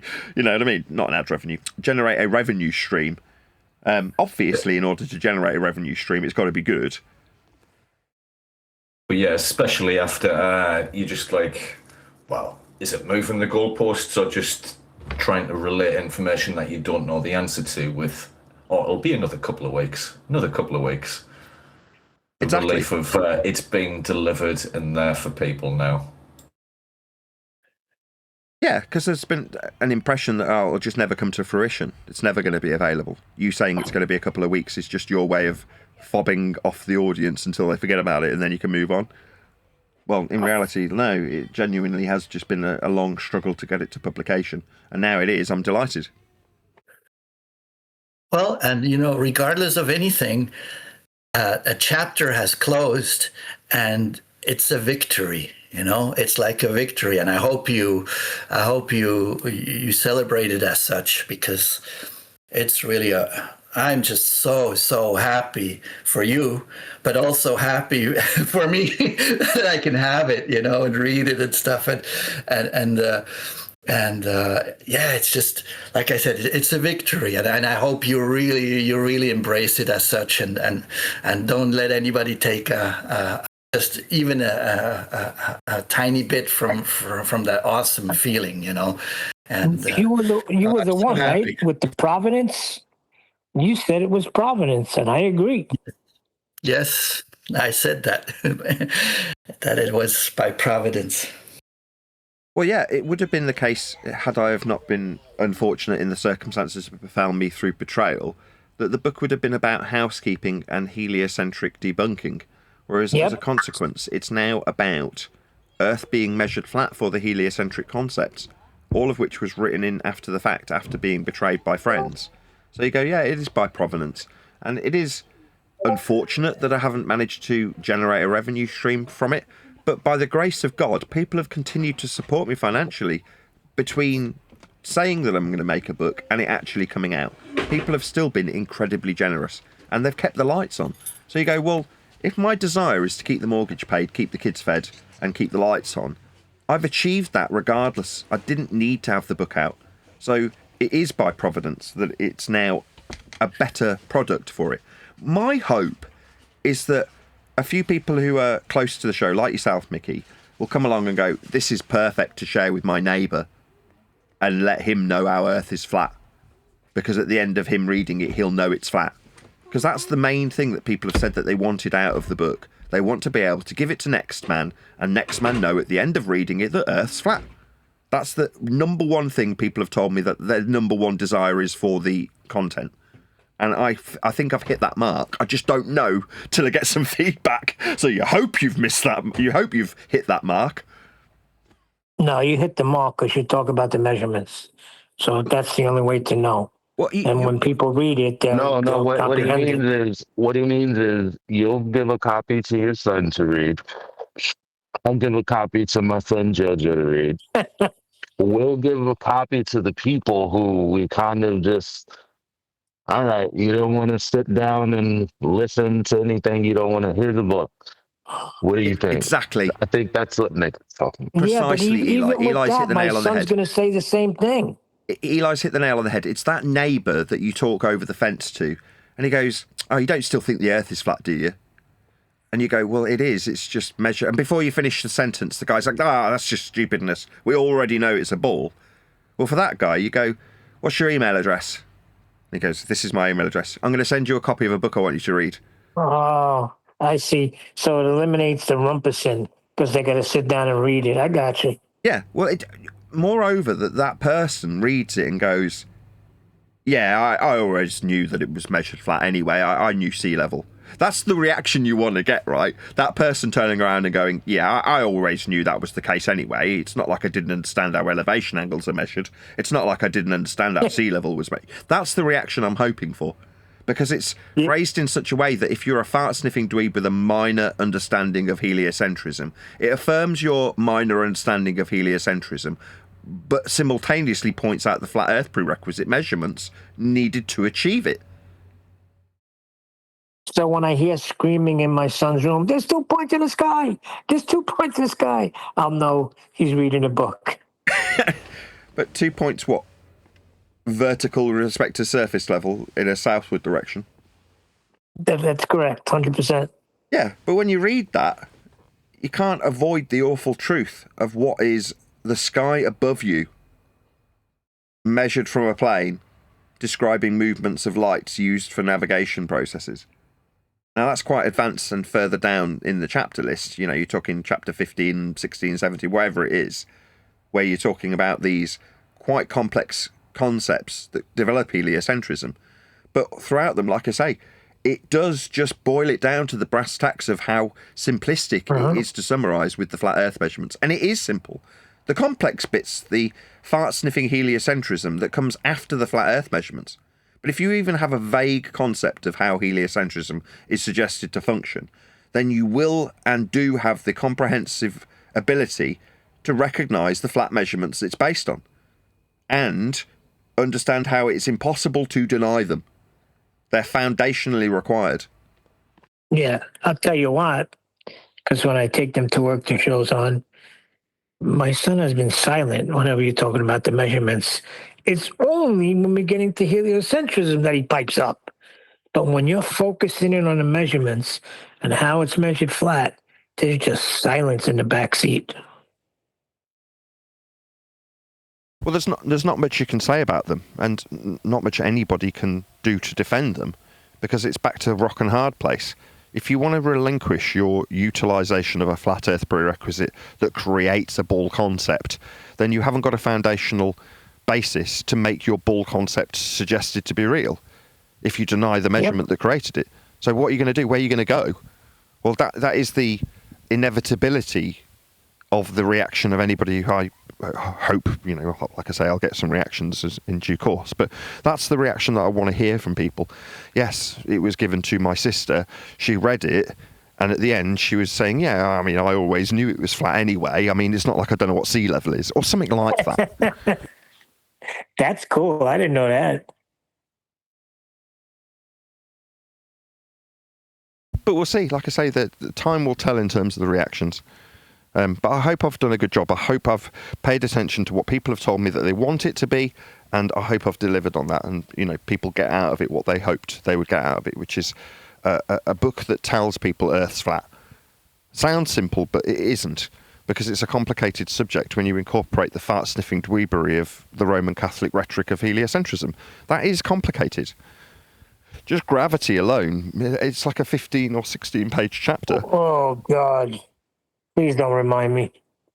Well, it's a complex subject. We all have a good, solid, grounded understanding of what gravity is suggested to be in the heliocentric worldview. Well, imagine that description being peppered with Earth being measured flat throughout it, and you've got a pretty good idea of what the gravity chapter is. Well, if you're reading that and you're reading about, downward vectors with respect to a plane, you're not going to be unfamiliar with the assertion that gravity is suggested to be a downward vector force. It was just suggested yesterday by Brenda. This is a fairly common understanding of a complex heliocentric notion, admittedly 111 years out of date. But when people hear the familiar, well, it's a downward force, and you say, well, downward is with respect to a plane, what are you going to do? Go, no, it isn't. You're like, well, okay. Yeah, it is. It's foundationally required. So you deny it all you like. You're just begging the question. No, the downward vector is definitely perpendicular to a plane, regardless of whether or not it has a suggestion of 111 euro out-of-date force attached to it. Well, like I said, other authors in time past never spoke about measurements. It was always observations and, the Bedford level and all of that stuff. You focus in on it, and that's key.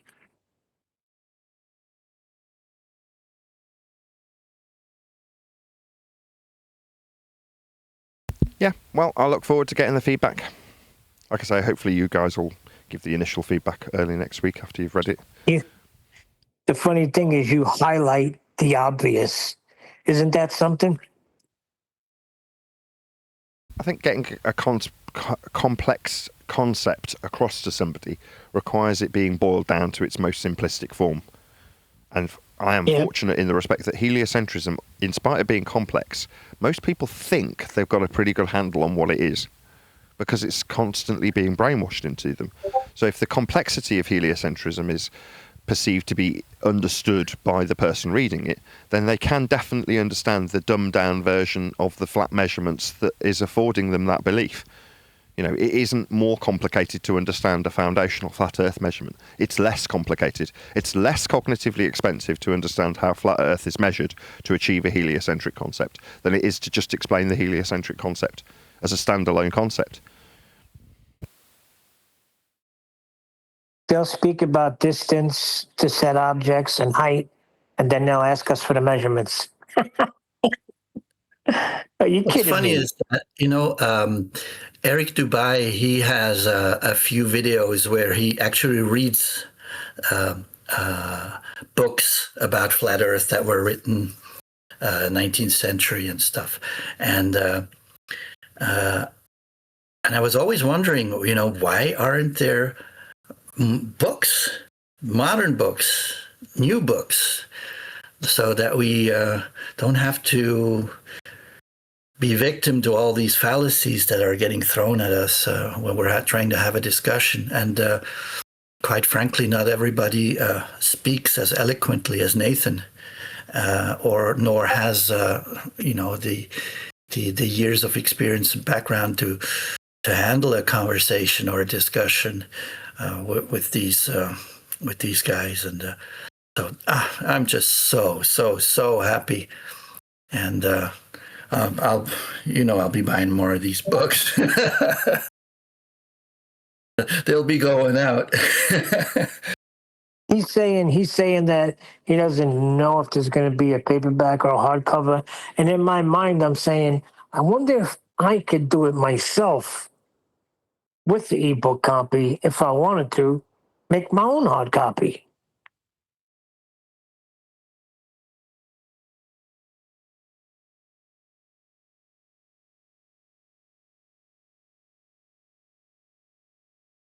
I'll just ask Glenn how to do it. I had the same thoughts, Neil. Never read an e-book in my life, but I've bought this one. I'm not going to wait around for a hardback. For all, I will buy it when it eventually comes out. But yeah, it's mad that the dweebs have pirated it already within hours. Well, you and I said this was going to be the problem, right? And we were told that there was defense mechanisms put in place. It seems like the defense mechanisms have failed. But it doesn't matter. The book is going to do what it's going to do. You're going to have honest people that want to pay for the book, and you're going to have scumbag thieves. The thieves are always going to be one step ahead, right? You figure out a way to stop a thief, and they figure out a way to rob you again. So the thieves are always one step ahead. Nothing you could do about it. I lived on both sides of the fence. I know how this works. I mean, if you're going to make, I don't know if it's possible to make a hard copy from the download. Why not? Just turn it into pages, right? But let's just say that it is possible. I don't see a problem with that. You just send them Nathan $50 and tell him, hey, I made a hard copy for myself. Here's the $50 I owe you. Yeah, there's always going to be. That's what would it be for? It would be for personal, just to have it in, something that I can hold where there's pages to flip. Sure, but you send it, Nathan, to $50. I'm not going to focus on the fact that there's thieves and conmen out there. It's telling in terms of the people that we deal with that they're prepared to be dishonest and steal from their opponent.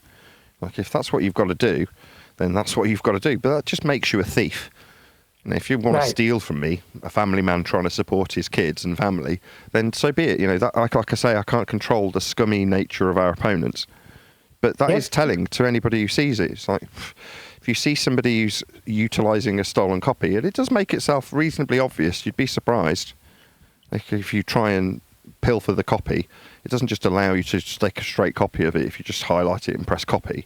There are certain things that are in place that let it be known to somebody who is reading, viewing, whatever, that particular stolen version, that makes it obvious that you've stolen it. Now, again, if you want to be that guy that steals something that's $15, it's like, well, that says more about you than it does about the person that you're stealing from. Number one, you want to steal it. Like, why? Can you not afford $15? If that's too much for you, then, fair enough. Obviously, you've got to pirate it and steal it.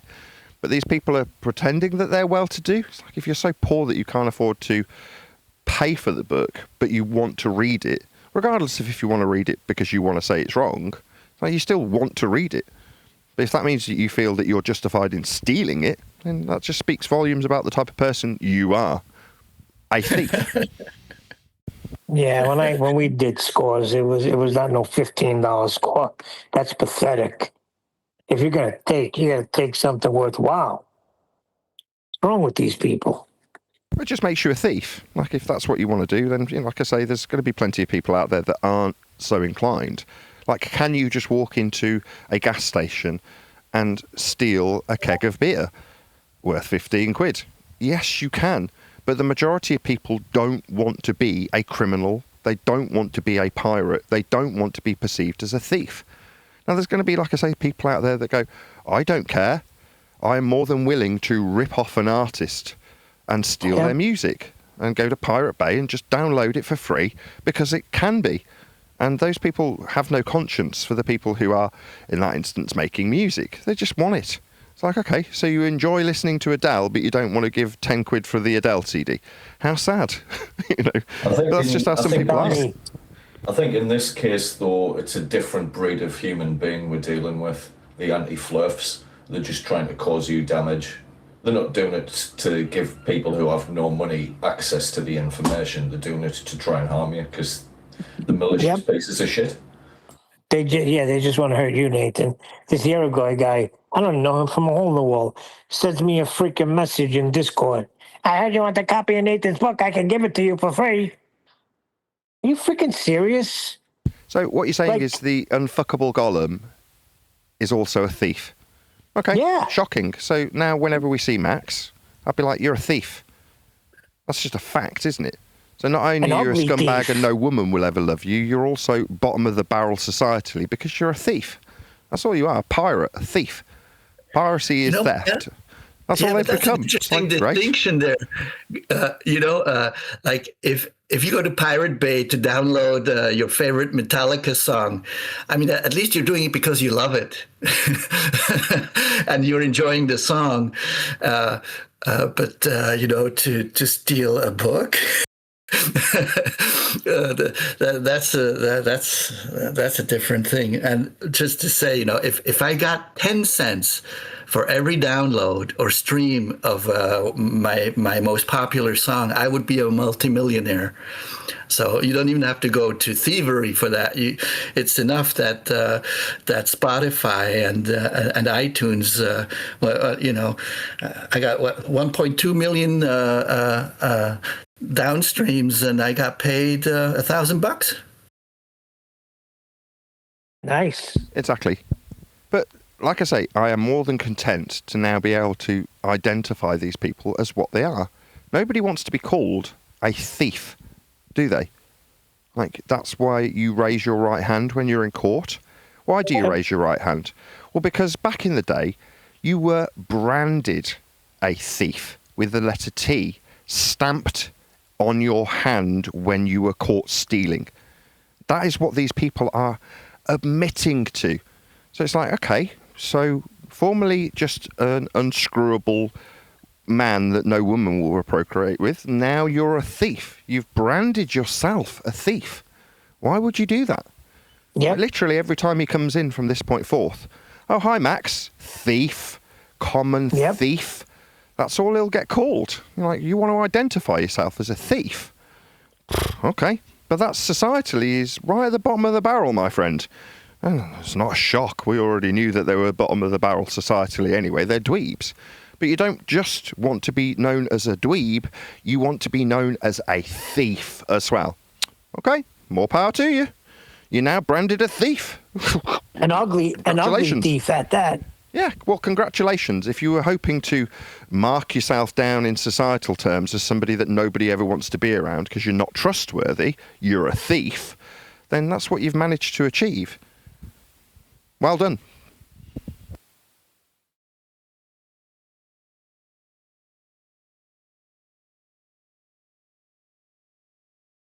These are the same people that accuse me of e-begging. It's like, let me get it straight. You want to accuse me of e-begging, but you're too tight to spend $15 on a book that you do want to read. You want to read it, but you haven't got $15. So you've had to steal it. It's like, no, I just didn't want to give you the money. All right, well, congratulations for inadvertently becoming a thief as a consequence of wanting to screw me. Now, the people who do get illegal pirated copies that are stolen aren't the kind of people who would have been purchasing it anyway. So, okay, so it expands the horizons of the book to people who wouldn't ordinarily have purchased it anyway. And they will get to read how Earth is measured flat. Like, number one, why do you want to read about this? Are you not content in your own belief in a ball? Why would you need to read the contrapositive if you already know it's the case? What that also tells me is you know it's not the case. And you want to find out what you're up against. Like, if you're a regular viewer of the show, you know exactly what you're up against, right? It's not like people are unfamiliar with my so-called mantra. My mantra being the foundational requirements for Earth measurements. But for the most part, people don't want to be branded a thief. You know what I mean? They don't want to be in the company of others who say, well, you're just a thief. And put the word thief on your forehead on the images that you've provided them on the internet. But I'm sure there'll be a few memes of Max with the word thief tattooed onto his head. And I'm sure he'll love that. You know what I mean? Oh, I don't care that I'm being called a thief because I am. And I've admitted it by offering up my stolen material that I've nicked. You're like, yeah, people do it all the time. It's not like it's a new concept to me. I'll be in somebody's Discord server putting in the work, producing the content, and then lo and behold, some random troll's just gone in and decided that they want to record my show and then publish it. You're like, yeah, that's because you're a thief. You don't have anything to actually offer, so what can you do? Well, you can steal other people's stuff and offer it up as though it's yours for no money. It's like, yeah, well, that's because you're a thief. That's what you have. That is your raison d'etre. That is what you are. While I produce things and go to the effort of actually producing work, you can just steal it. Wow, that's a real achievement. That's why you'll have the word thief tattooed on your head by AI. That's his MO. Well, also, dear friends, let us not forget that the thing that is being stolen, it's being stolen. Why? Because it has value, a great value. The most stolen books in libraries are Bibles and Alcoholics Anonymous. I didn't know that. People like to steal the books on how to cure themselves of their alcoholism. And they steal the book to do it. Yeah, funny, no? Well, it cuts into their beer money, doesn't it? The more valuable the thing is, the more it is desired. So if your book is being stolen, it is also an expression of just how valuable and how wonderful it is. Exactly. I'm not going to focus on the negative. Regardless of how many thieves there are in the world, for every thief there's 100 people that aren't. And most people aren't scumbags and thieves. That's the reality. Correct. That's just how it is. You know, yes, you're going to be putting yourself in a position where you'll be branded in that particular manner, But for you, there's another 10 to 100 people that just aren't like that. So, you know, I generally lean into the greater good of humanity, generally speaking. The fact that we get to see the worst of society, the scumbags, the thieves, the pirates, the con men, they all project that onto us. And again, this is something that isn't going to long be lived down by the opponents. Like, every time somebody comes and says, well, you're a grifter, like, no, the people around me are grifters. They literally steal from me. And I'm happy to admit to it. You know, and you get out your picture of Max with the word thief tattooed onto his head and go, here's an example. It's projection, because they call you the con man, they call you the thief, and they're the ones that are conning and thieving. It's funny. Exactly. It's pure projection. While they lie to their audiences, I've seen this many times as well, on a slightly different aside, but a similar subject. Whilst being accused of being a grifter, you see the person who's in opposition to you be fast and loose with the facts to support their own narrative. You're like, that's what a con man does. That's what you're doing. You're telling your audience that I'm a con man, while simultaneously playing fast and loose with the facts so that you can push your narrative to your audience. Or to put it another way, lying to them, while simultaneously suggesting your opponent does exactly that. It's the Hillary Clinton method.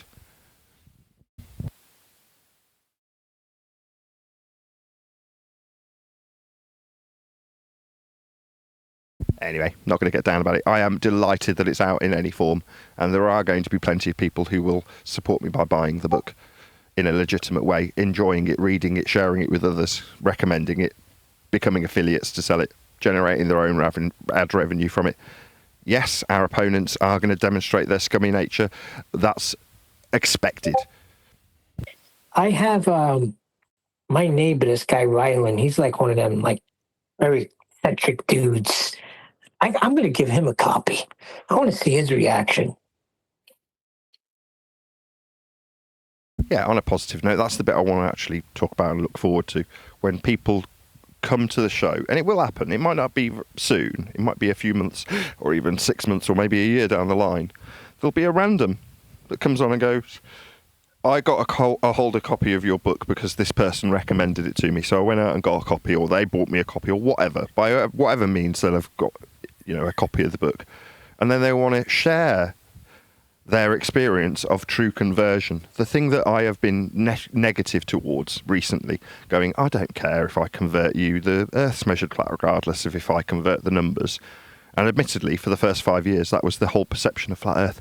You know, this time next year there'll be 100,000 flat earthers, this time next year there'll be 1 million flat earthers, this time next year it'll be 10% of the population. There's this whole drive towards converting people away from heliocentrism by letting them know Earth's not a ball. Whereas in recent years I've gone, it doesn't matter if you know it's not a ball. The fact that you're under the guise of the one world religion doesn't change how flat it's measured. So it doesn't matter if you know. But I think as a consequence of the nonchalant nature and approach, especially within the book, there are going to be people who do genuinely get converted as a consequence. They read the book and go, shit, it was flat all along then. Or, to put it another way, I always knew it was flat all along. Obviously, the sea level. Those sorts of things will be the result. And I hope that the people who do encounter the book via an extraneous source, or a recommended it, or just happen to come in contact with it through a random means, eventually do let that known to the show. That is to say, someday we get a rando on Discord who says, hi, I just wanted to say hello, I actually read your book, and now I know Earth's flat. I was never anticipating becoming a flat earther. I can't quite freaking believe it, but there we go. I've read your book and now I know it's flat. I feel like I'm going to get a lot of, I didn't realize it, but now I'm putting it together. It was so obvious. How did I miss it? Yeah, I doubt that they will get that level of humility. I think people are a bit more, you know, self-aware and want to be perceived as being self-aware. Therefore, you'll get people who are saying they knew all along. That I've said that for a year now, and I stand by it. I think that will be the attitude. Oh, you think it's because of pride? Yeah, I always know. Instead of being like, wow, I never put it together. I see. Yeah, I think my versional is more likely to happen. Like, I can't remember who came up with it, but the old adage that things are laughed about as though they're humorous and a folly, then braced against with anger and indignation, and then accepted as being the case all along. Those are the three stages. Well, the initial stages that we came across where we became flat earthers 10 or 12 or however many years for you ago, people were being introduced to an opponent that just laughed at you. Ah, you're not one of those flat earthers, are you? What a load of silly nonsense. That is to say, they laugh at it. Then you move forward a few years into the discussion/debate as it was, past tense, and you get people who want your kids taken off you and want you locked up. You know, they've braced against it with every ounce of indignation they can muster. Now we are on the precipice, in my humble opinion, of people just going, I knew it was flat all along. Accepted as having always been the case, because it was always the case. It's not like you have to change something to make it have past future tense had always been the case. It was always the case. It still is always the case. Earth will be measured flat today by anybody measuring Earth. It will be measured flat by anybody who measures it tomorrow. And anybody who measured it yesterday to produce a ball with it was measuring it flat also. So it's not like it's a push to get somebody to say, I knew it was flat all along. That might be a lie that they knew all along, but it was flat all along. Having listened to recent debates the last week, there were a number of times when your opponent would tell you that you're making a claim, and the fact is that the measurement is not your claim. It is not a claim. It is not. It is nothing. It has nothing to do with the claim. It is what it is. It's a fact, and the way you present this. It's just wonderful. It's just a measurement so is not a claim. Exactly. That's what Mickey's saying. He's saying when somebody suggests that my sea level, my equatorial plane, my elevation angle, you know, it's put at my doorstep, but it's only being discussed because they have raised it. It's their claim that they've brought to me. And when I take their claim and go, here, within your claim is a flat Earth measurement. Oh, well, that's just your claim. You know, no, it's fundamental and foundational to what you are claiming that's incongruent with this measurement that you've now suggested is mine. It's rock and hard place. Because I've pointed out they're using a flat Earth measurement, they want it to then be mine. So they can discredit Nathan as a child beater. Therefore, it goes away. You're like, no, not only is it not my claim, not only do I have absolutely no responsibility for it, you require it in your claim. I think that's Mickey's point. Yeah, I know what you're saying, but I laugh at that because when I say it's a claim, all you're doing is discussing the measurements. Measurement is not a claim. It's just a measurement. It is what it is. I mean, come on. It's not hard to understand. It was practical reality for navigation hundreds of years ago. It's just technology's taken over. It is how it needs to be done. Measurements from a flat plane. Yep, it's Nathan's equatorial plane. You said it, Nathan, on show 2554. They really try to give it to you, though, huh? Your equatorial plane, your north. You're imprisoned in your north. And you don't even know what the south is. This book finally overcomes this silly thing that I myself was doing, and many of us for years, which is trying to prove how not round, how not it is, or what it is not. And now this is a revolution. It is. Right. Well, I think that's why we missed it, because we were always we were trying to find the curve. Right? That's when you first come into it, you're looking for the curve. Where is this curve? Now, this is a revolution, and it is now available online. Purchase it, take it, read it. I love it. Look how far away that building is. Now, there are 3 stories missing out of that building. The whole time they were talking about distance. and we didn't get it.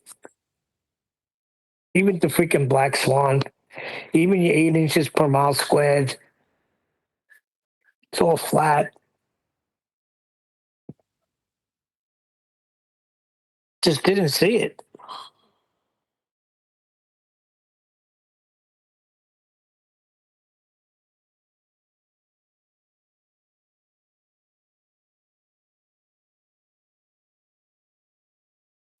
I have fantastic footage from Lake Geneva in Switzerland, from Lausanne to Montreux.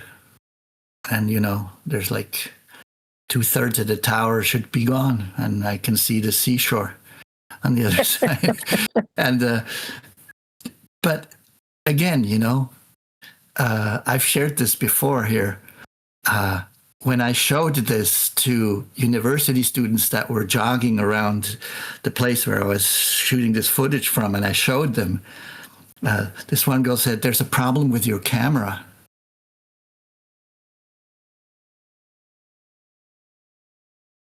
What do you mean should have been missing? What should have been missing?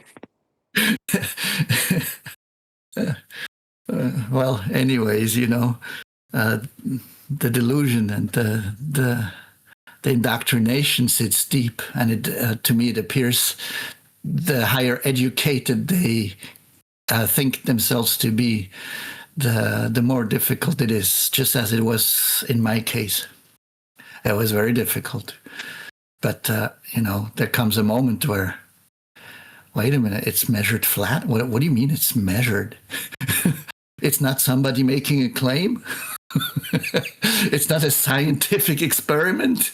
It's not. You know, all the shit that's been thrown and brainwashed into my head. You know, it's not that. It's none of that. It's like, wait a minute, it's a measurement. Oh. I wonder if there'll be a handful of people that feel cheated, because most of the heliocentric rhetoric starts with the assumption that you're on a ball, and for a good chunk of flat Earth debate, that's where we focused. Earth being spherical is based on a begging the question fallacy, where you start by assuming Earth's spherical. Well, that's not true. They don't start by just assuming Earth has sphericity. They measure Earth so they can back-engineer the flatness that they measured into a spherical coordinate system. That is to say that they ignored how flat Earth was measured and started after the measurements had been made to create the spherical system for you to believe in by way of an automatic assumption that Earth is a sphere. So there's quite a lot that goes before the assumption of Earth being a sphere that makes it not an assumption, but a flat Earth measurement prerequisite that's ignored to make this out-of-the-box heliocentric system function and be calculable and back-engineerable into the flat plane that was measured to create it. So those prerequisites weren't highlighted. Now, obviously, you could say, well, why would they be? The general worldview, the demeanour that people are left with is that you are actually stood on this ball that mathematically works from within the ball. So why would you highlight that there's a conversion process, or that you have to transpose a tangential plane that's being measured flat inside a ball that you're not standing in on another flat plane that you can't be on? Nobody's going to necessarily recognise that from the off because it's not highlighted. But the minute someone comes along and says, this is the foundation, we had to scrape the soil away for you to see it, but there it is. The house is built on this foundation. So I question whether or not some people might feel wronged because this wasn't made clear. The religious aspect was lent into. The out-of-the-box mathematics was reified into existence on their behalf. And then they were essentially brainwashed into the reification of a globe Earth worldview. The heliocentric one-world religion was foisted upon them without their consent. They were led into a position of believing this without realizing or recognizing that their belief was based on foundations of Earth's measurements as a flat plane. Most, if not all, will be completely unaware of that. We were unaware of it till recently, even in the discussion. So, like I say, I'll say it for one last time, third time, there's going to be people out there that I suspect will feel wronged. Like, why wasn't this brought to my attention sooner? Why wasn't I made aware that it was a religion? Why wasn't I made aware that the foundations were based on a flat earth that we had to measure to create it? I feel wronged, as opposed to the outrage that's manifested through a false creation of a paradigm that we were led into as conspirators. NASA are lying to you. We didn't go to the moon. Like, well, that might be the case, but it's left in an ambiguity in an area that you can't explore, so it can be left in a world of belief before and after someone points out inconsistencies with footage. But foundational flat earth measurements is something completely different, isn't it? It's a totally different world when you come across the foundational flat earth measurements. It's different to, oh, well, NASA are lying. Are they? Have you been to space? And so it goes on. The debate starts there rather than ends there. So when we came to the subject with the misapprehension that talking about NASA fakery was the be-all and end-all of a world that was spherical and therefore Earth is flat, nothing could be further from the truth. It invited debate. And this engineered debate was what was necessary to, number one, mock and ridicule the group that's engineered to talk about it with an idea of a place that you can't go that may or may not be real, but is definitely open to interpretation and debate by looking at NASA footage. And so the debate begins, as opposed to, look at these flat Earth measurements the globe's built on. That doesn't start a debate, does it? It ends it completely and entirely, conclusively. Like I say, there's going to be, fourth time, a few people out there that feel pissed at that, like sincerely pissed.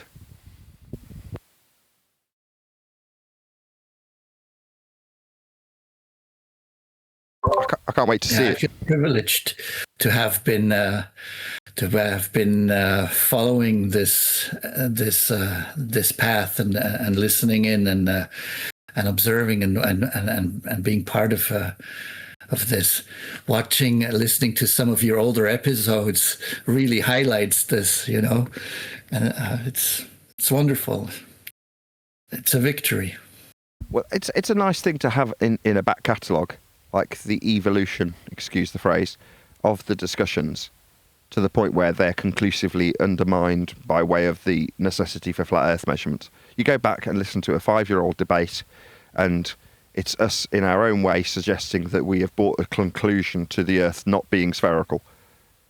Like, looking back on it, you go, that is not a very effective tool. It's pretty blunt. It invites opposition to say you're wrong. It invites debate that involves our opponents on the globe side utilising flat Earth prerequisites and suggesting that they prove a ball with them, with nobody there to highlight, wow, if I go up this height from a flat Earth prerequisite planar surface measured at sea level, then I can tell you how ball-shaped the world is. And not a single person 5 years ago would have been going, hang on a second, you've used a flat Earth to make this claim. Now, it's a case that literally in the last 3 weeks, listening to the debates over the last 3 weeks, you can listen to any of them and hear an opponent come up with a flat Earth prerequisite to try and justify their ball belief, and then get told you're using a flat Earth measurement, and then them tell me I need to justify my claim their claim was foundationally based upon. It's a very interesting turnaround.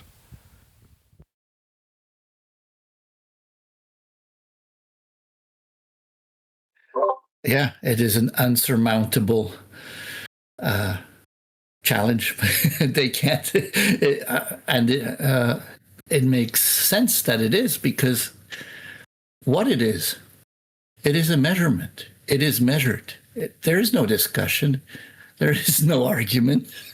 It is what it is, and it's amazing, how powerful that religion, their religion, has been.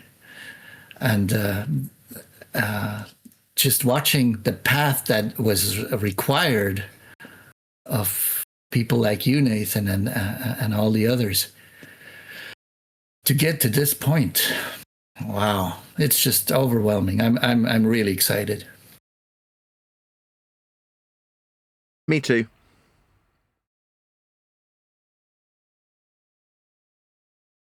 Next stop, random YouTube channels.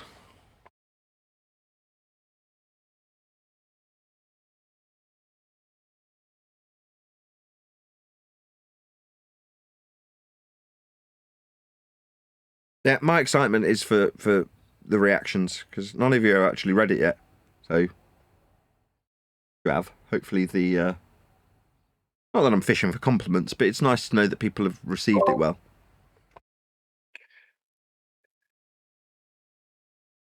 Which leads me to say goodbye for today. I'm going to go read that thing right now. Bye. It's also going to be where I round out the after show. Is there any last remarks that anybody wants to make before I do round out? No. With that, I will say another huge, massive, enormous thank you to both Discord and G+ panels for making today's after show possible. And of course, a massive thank you to all of you for liking, commenting, sharing, subscribing, checking out the new book, Measured Flat by Nathan Oakley, and all that good stuff. I will insert some links below this, the Uncut and After show, on either the main Nathan Oakley 1980 or Nathan Oakley Primary Extremes, so check it out if you haven't already purchased a copy in the link below this video. Once again, I've been Nathan Oakley, and I will see you all in the next video. Millimeter, it be accurately measured. It's measured flat, direction up and down. Flat level we at, flight over ground, descending from that